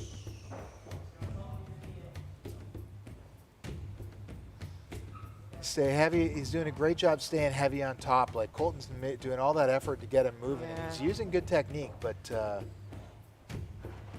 it's hard when a guy's got a good base. A little bit bigger too, I think. Yeah, just a touch. Nice job Oh, making a nice. little space there, but is he Yeah. going to be able to get out? There it is, and he's does, on the he neck, does. but he just uses it to stand up. Great job from Greg Oikel getting out of a bad situation. Yeah, and he seems pretty composed after being in a bad spot. That's always a good thing. But these go fast. These go faster, right? It's only a 5-minute round, and these go faster, and it's only a 5-minute round. There's only 2 minutes left, Yeah. right? So if somebody wants to win this, they better get something going, Yeah. because we're right back to square one here. And remember, the points don't count yet. Oh, nice stuff with that. Greg Oikel not going down easy. Nope. Both these guys are pretty well evenly matched, I would say. Yeah, it looks pretty good, but I'm going to favor the guy who gets on top and stays on top, right? And that's Colton Grant. I might be mixing these two guys up, but it's Colton Grant from SOB in the black rash guard. Yep. But look at this guillotine attempt from Greg Oikel. This looks like he believes in it.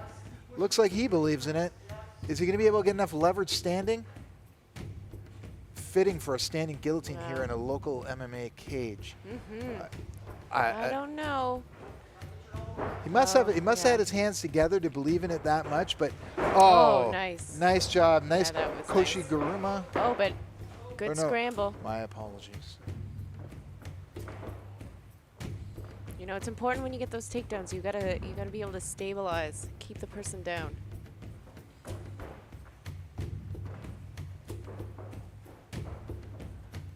Both these guys looking pretty loose, pretty relaxed. Yeah. They've been in there almost 5 minutes, though, so it's time to start with some submission attempts if they want to keep this going.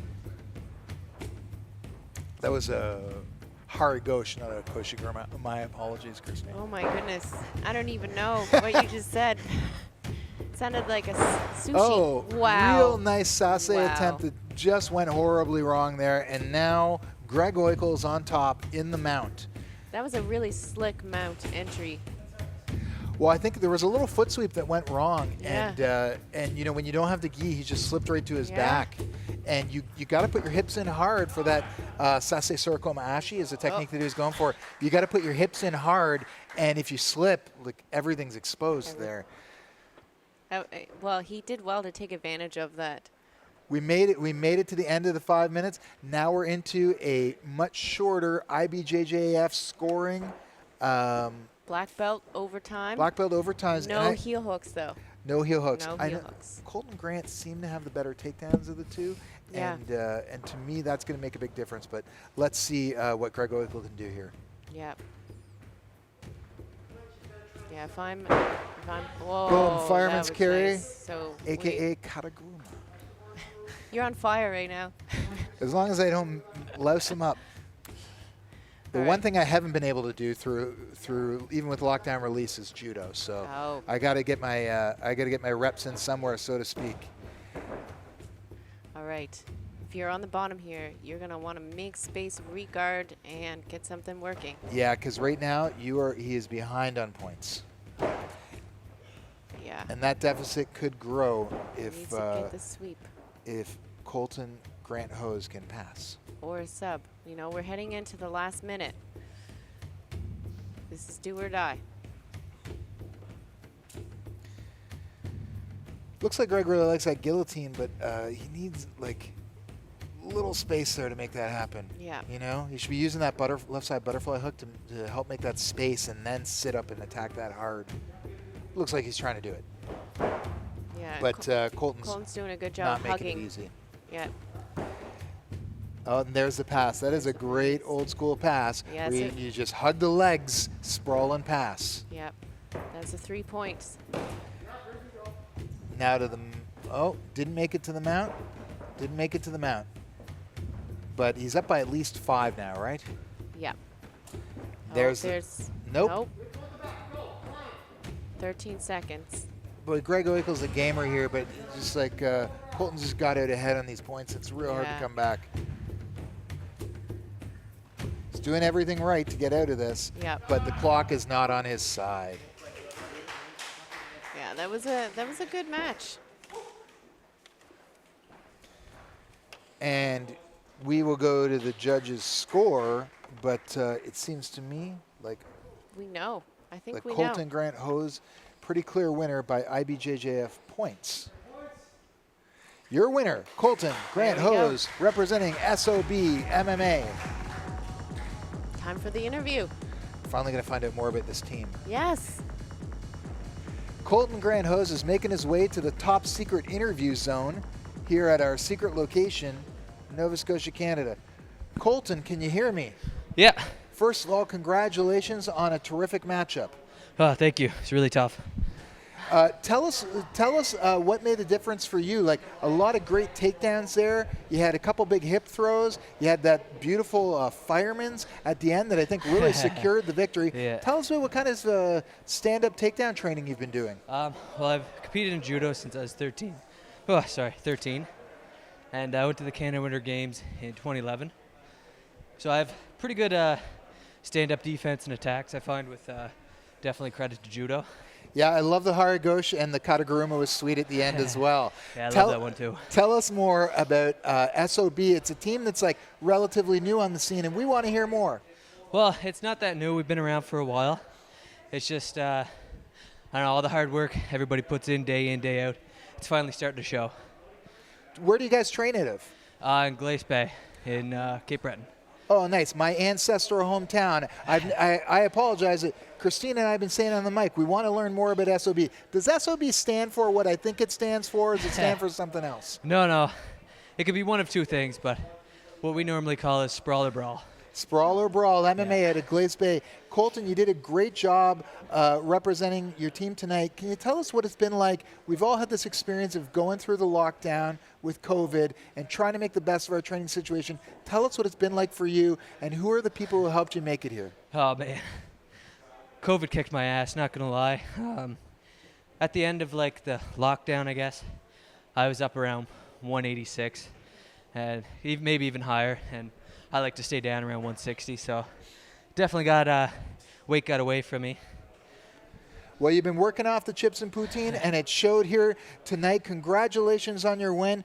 Congratulations one more time. Let's hear it for Colton Grant Hose from SOB MMA in Glace Bay. Congratulations. Thank you to my coaches, my teammates. I wouldn't be here without you. My pregnant wife at home, having a baby in December. You're my biggest support, baby. I love you. Congratulations. You did a great job representing them. So exciting, right? Yeah. Nice guy. Yeah. Nice to see nice things happen to him. Sprawl or Brawl. Sprawl or Brawl. It doesn't stand for what you think it stands No, for. SOB, Sprawl or Brawl. Sprawl or Brawl. Okay, our referee is in the cage. We've gone through everything else. That means there's just one matchup left, Christine. I'm taking and a deep it breath. is for this beautiful silver ring. I'm going to take a look at Are it. you going to put it on? No, I'm not going to put it on because that would be weird. Isn't that beautiful, Eric? Referee Eric is just getting a good look at it. The Fight League Atlantic ring. And now, making his way to the Fight League Atlantic cage is our first competitor, making his way to the white corner, representing zombie-proof Brazilian Jiu-Jitsu in Sydney, Cape Breton, Nova Scotia, is Drake Farrell. What a run he's had tonight. He's been doing amazing. Young guy, lots of heart, getting submissions, beating a lot of really tough opponents. You'll do it or And I can't wait to see him go against Joel. You know, Joel's my teammate, but You know, I think anything can happen in this final match. That's what happens in these types of situations. Anything can happen. Anything can happen, and we're about to see what's going to happen, because there's Joel Jackard with the Biggie Smalls pumping into his ears, getting ready, representing Halifax BJJ and Marcelo Garcia Alianza Jiu-Jitsu, one of the most successful competitors of the Maritimes right now, Joel Jackard, making his way to the blue corner. And like he said, is it the old dog or is today the new dog's day? Yeah. We're about to find out. The young pup versus the old dog. There's going to be a lot of action here, guys, too. Yeah. Like, Yeah. I would say Joel's coming in fresher, just because of the length of he's had some shorter matchups coming in, and Drake's had some wars, but Joel's pretty old. Yeah. So we'll see. I'm pretty sure he could hear me say it, so I was just throwing it out there. But Drake's got youth on his side, and we'll see if that helps make up for the deficit in or the more action that he's seen tonight. Yeah, and Drake has said one of his greatest attributes is his gas tank. So he's not afraid to lay it all out I feel like there. it's going to start pretty fast. Yeah, I'm not going to. I wouldn't be going out there feeling like Well, I this wanna match rest. is brought to you by Envisage Pre-Workout Coffee. It's the world's leading pre-workout coffee, and it's available very soon in Canada directly from our Fight League Atlantic shop. We test, you trust, certified to ensure every athlete the product is clean, safe, and perfect for use in any high-level testing sport. You take it 30 minutes before you train. Clean instant coffee with a kick of beta-aniline for that extra perk during your training. Everyone loves coffee. This is available in large bulk orders for clubs as well via point-of-sales kiosk. You got to message us at Fight League Atlantic today. Find out about this. You can buy it online at Amazon.uk. Envisage pre-workout coffee. Joel's in on the double. What's going to happen? Wow. So Joel jumped guard for a second, hopped back down, tried for the double, couldn't finish it. He's hunting the single, but Oh, went in for that. I forget what you even call that, but Drake came in on top. Joel's very comfortable here, though. So Yeah, Joel used to, in past life, he was predominantly a half guard player. yes, So he's very comfortable in this position. yeah. He's got a lot of attacks there. We saw a real dynamic half guard sweep from him earlier in the night too. He's going to come up on the single here, but look, Drake's threatening on the neck. Oh, look, deep half. This is an old school Joel technique, really. Look at Drake using that shoulder crush, just kind of stop that. You can get a shoulder lock in there, but look, a triangle attempt here. Joel's pretty wise to that. Yeah. Clears the leg. Now he's on top, so he likes to be there. But Drake's really active. He's got that butterfly hook in. Oh. Joel, a got little hip through. switch to pass there. I got a little message. The feed is down. Oh, there's a message that the feed is down. I don't know if anyone is hearing us, but I'm sure they're on it. Let's Yeah. find out. Anyways, No one back to can- the action. Here comes Joel on top. Drake trying to crush the arm, use that to reestablish his guard. Now he's onto this Court McGorra grip. Joel rolls is the right thing to do and squares right up. It never works when I try that escape. Hopefully they get this fixed. So Drake now trying to pass to the negative. Joel's staying pretty active. Drake's turned back to face Joel.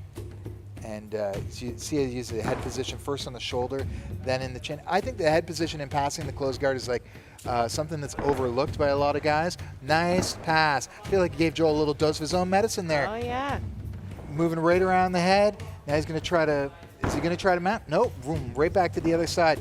Boy, we used to see Joel moving side to side a little bit like this. Yeah. And Drake just showing these, got the technique himself and young and fast. Yeah, athletic.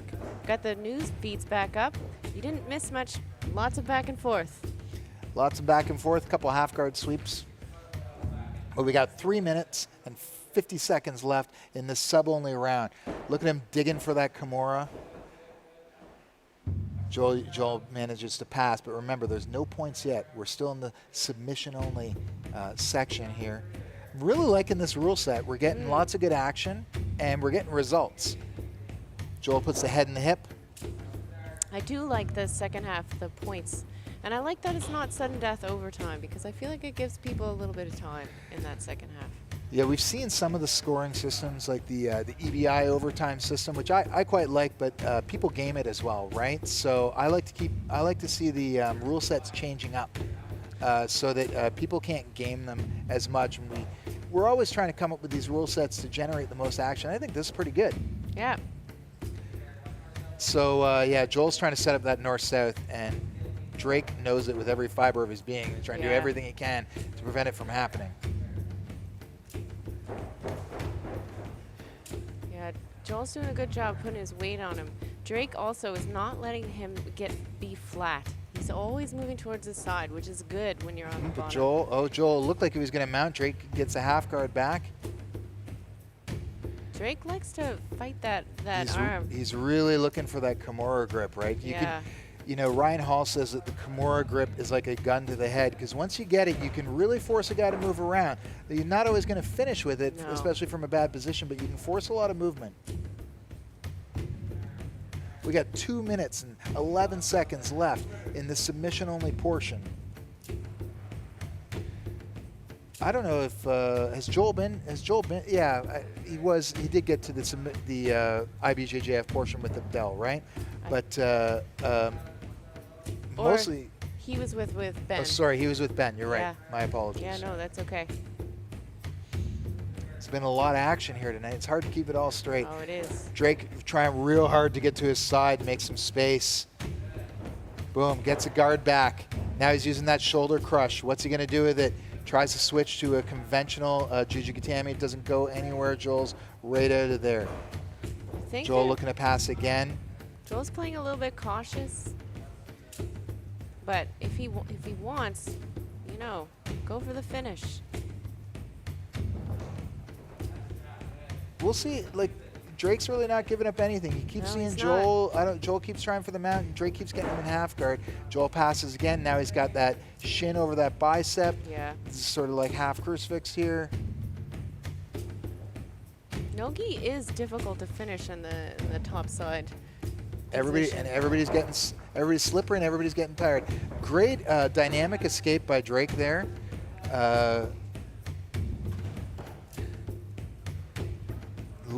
He's looking to pass Joel's half guard. Joel's half guard is very tricky, as we said before. It's very dynamic. He doesn't let you settle. Nice job by Drake.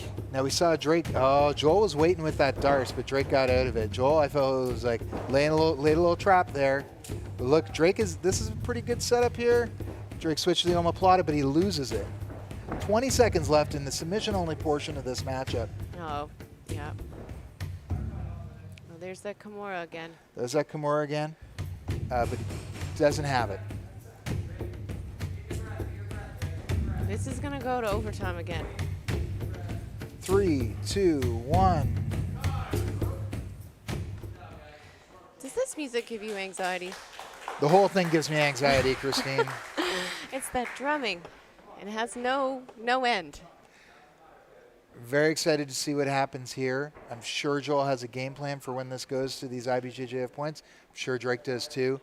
Yeah, but Drake's familiar with IBJJF. You know, both of them. This is it, last 3 minutes. This is it, but what we've seen in these rounds is that it's the takedown that really makes a difference. Joel pulls. Right away. Takes that right out of the equation, right? It's where he's comfortable. Yep, and he's going to be looking to sweep mostly from here and get some points on the board so that Drake's working back from a deficit. We know that Joel likes his half guard, but Drake's done a really good job of passing it tonight. Yeah, he has passed it. I would be very cautious about it if I was Joel. Yeah, and Drake is definitely he's putting a lot of effort into it right here, and why not? There's 2.5 minutes left to see who wins this. That's not a... It's a... Nope. I mean, you could give it a... I don't know what you call that. I don't know if that scores for either person, does it? I don't know. That is a real quagmire. Let's see if it... that could be very consequential, but Joel's on the arm, Drake's on top. Another reversal, but again, it's a submission escape, right? Yeah. So when you're escaping a submission, I don't know if the guard... This is where the IBJJF rules get very dicey. But now Drake's in on this waist lock. And if he can solidify this guard pass, he is going to pull it ahead. Joel's got to come up. There was nothing there, but Drake goes seatbelt first, and he's looking for the hooks now. But Joel, very Now wisely, that's the pass. that's a pass. 3, Yeah. 2, 1, that's points. yeah. But Joel is not going to go gently into that good night. Nope. Drake's looking for the crucifix here. Crucifix, interesting position, doesn't score IBJJF points. So if Drake's going for this, he's looking for a finish, folks, because or ride out the clock, frankly, because this doesn't score any points in IBJJF rules. Barrett Yoshida somewhere is screaming that I'm saying that, but it's the truth, Barrett. Drake, that's a little Gary Tonin sequence where he goes straight from that crucifix into that guillotine entry. Now Joel's on top. Joel's got to pass. Joel's got to pass. I hope there wasn't a mistake going for that guillotine. Drake's here. This is a leg lock entry right here. This is Gary Tonin's favorite. We got 30 seconds left. We're back to a butterfly guard. 30 seconds left. I feel like Joel's got to pass, but it's very hard to know what's going on in the scorecards. And we could see the judges call it a draw at this point, in which case we'd have, we go to the flags, right? Yeah. Yeah, I'm not sure. It's real hard to know, but a pass here would do a lot for Joel. But Drake is not going to let that happen. We got 8 seconds left, and it is down to the wire, folks. Holy macaroni, what a match. We promised you action, and you got it right down to the wire with this shoulder crush. Let's hear it for Drake Farrell and Joel Jackard. There are very few people in this building due to COVID, but everyone clapping out of respect for that effort. Yeah. I don't know. I have no idea what's going to happen. Christine, what do you think? I don't know. I think that guard pass was huge. I do. And it comes down to how they scored those reversals, whether or not they count as sweeps. After this matchup, we'll have the presentation of the Fight League Atlantic ring. We're going to interview both guys. And here we go. And we have a winner, and the winner is Drake Farrell. Wow. There What it a is, win. folks, a new star. Wow. That's great. What a great match. It's not news to anyone who's been watching the scene for the last couple of years, but it's very exciting to see it. And that's no slight on Joel Jackard whatsoever. We know he's going to be back. He's going to be winning some more hardware down the road, but today is Drake Farrell's day. Well, and if you've been watching the local scene for a while, Drake comes close all the time in these absolutes and these types of situations. And tonight, he was able to get the W, to make it happen, and it's his. Up first, we've got Joel Jackard, the first runner-up here at the first ever Submission Kumite. Joel, I know it wasn't the result you wanted, but I know you love a good war, and that was a war. It sure was. Definitely not the result I wanted. I came in here with high expectations. Coming second sucks, but it's like I said earlier, it's like handing over the torch, you know. I felt like coming into this probably the last time I compete locally for a long time, because I got a room full of young and up-and-comers, and even being out back today, I couldn't be there to coach my guys. I couldn't come out to the cage because I was too worried about myself. I've been competing for 13 and a half years. I think it's time I take a break, let the young guns fight it out. I want to become a better coach. I got another kid on the way, so I just want to be a dad and a coach. And, you know, I've been competing for a long time, and this break from Corona was like, you know, I thought I missed competing, then when I was getting ready, maybe I didn't, so I might take a little break. Well, there's certainly no shame in that result tonight. I want to congratulate you on all your success and your growing family. Speaking of passing the torch, I do think that Drake gave you a little taste of your own medicine there with that hip switch guard pass. And then when you turned into him, he went around your head. And when you turned back to him, he jumped over to the other side. That looked like old school Y-Town Strangler to me. Yeah, it was tough, man. You know, like he was just able to keep up the higher pace for longer, man. Hats off to him. He's a sick athlete. I'd love to have him come train with him and learn from him, and work with every school around to just go to the international stuff and kick ass there, represent Atlantic Canada. But in the meantime, thanks so much to my team. You guys, like the messages I've been getting out back, almost tear me up. It's so overwhelming the support I get. Marcelo Garcia Jiu-Jitsu, I'd be nothing without all you guys. So thanks everybody. Thanks to Derek, man. Derek for coming back into the game, getting me excited. He's the best. FLA, thank you so much. I'm out. You're a stalwart and a staple on the scene. Congratulations to Joel Jackard for a great performance tonight. But the night and the Fight League Atlantic ring belong to Drake Farrell from Zombie Proof Brazilian Jiu-Jitsu in Sydney, Cape Breton. I know that there's just a little moment here between the two of them, and we're going to have Drake Farrell on the mic for the interview and the ring presentation. Up first, Drake. How did it go? Like you took it as long as you possibly could to get there, but it was in the end your superior guard passing and speed and athleticism combined with technique that won the day. Oh yeah, Joel's a very high-level competitor. I know that I know I have a gas tank, and I'm using that to my advantage. So I just went into the overtime trying to push as hard as I can.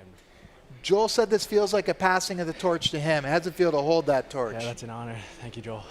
Heavy is the head that wears the crown, though, Drake, because a whole bunch of up-and-comers here tonight Drake, a whole bunch of up-and-comers here tonight who are going to be coming to look for you. Tonight you get to wear the ring, but from now on you're a marked man in local competition. Thank you. Are you ready? Oh yeah, for sure. Tell us more about your preparation for this and the people who helped you. So I was just doing lifting a lot of weights. I was going for runs. I was training at Pictou County for the last few months, and I was just pretty much cycling through those those things. Well, to the winner go the spoils, and tonight the spoils are being presented by Kat Clark, our founder here at Fight League Atlantic. We have something very special for you. People have won medals and belts, but this is the first time anyone in Atlantic Canada is being presented a championship ring. You get to great. wear that around Sydney, Sweet. so everybody knows not to mess with you. Super proud of you, Drake.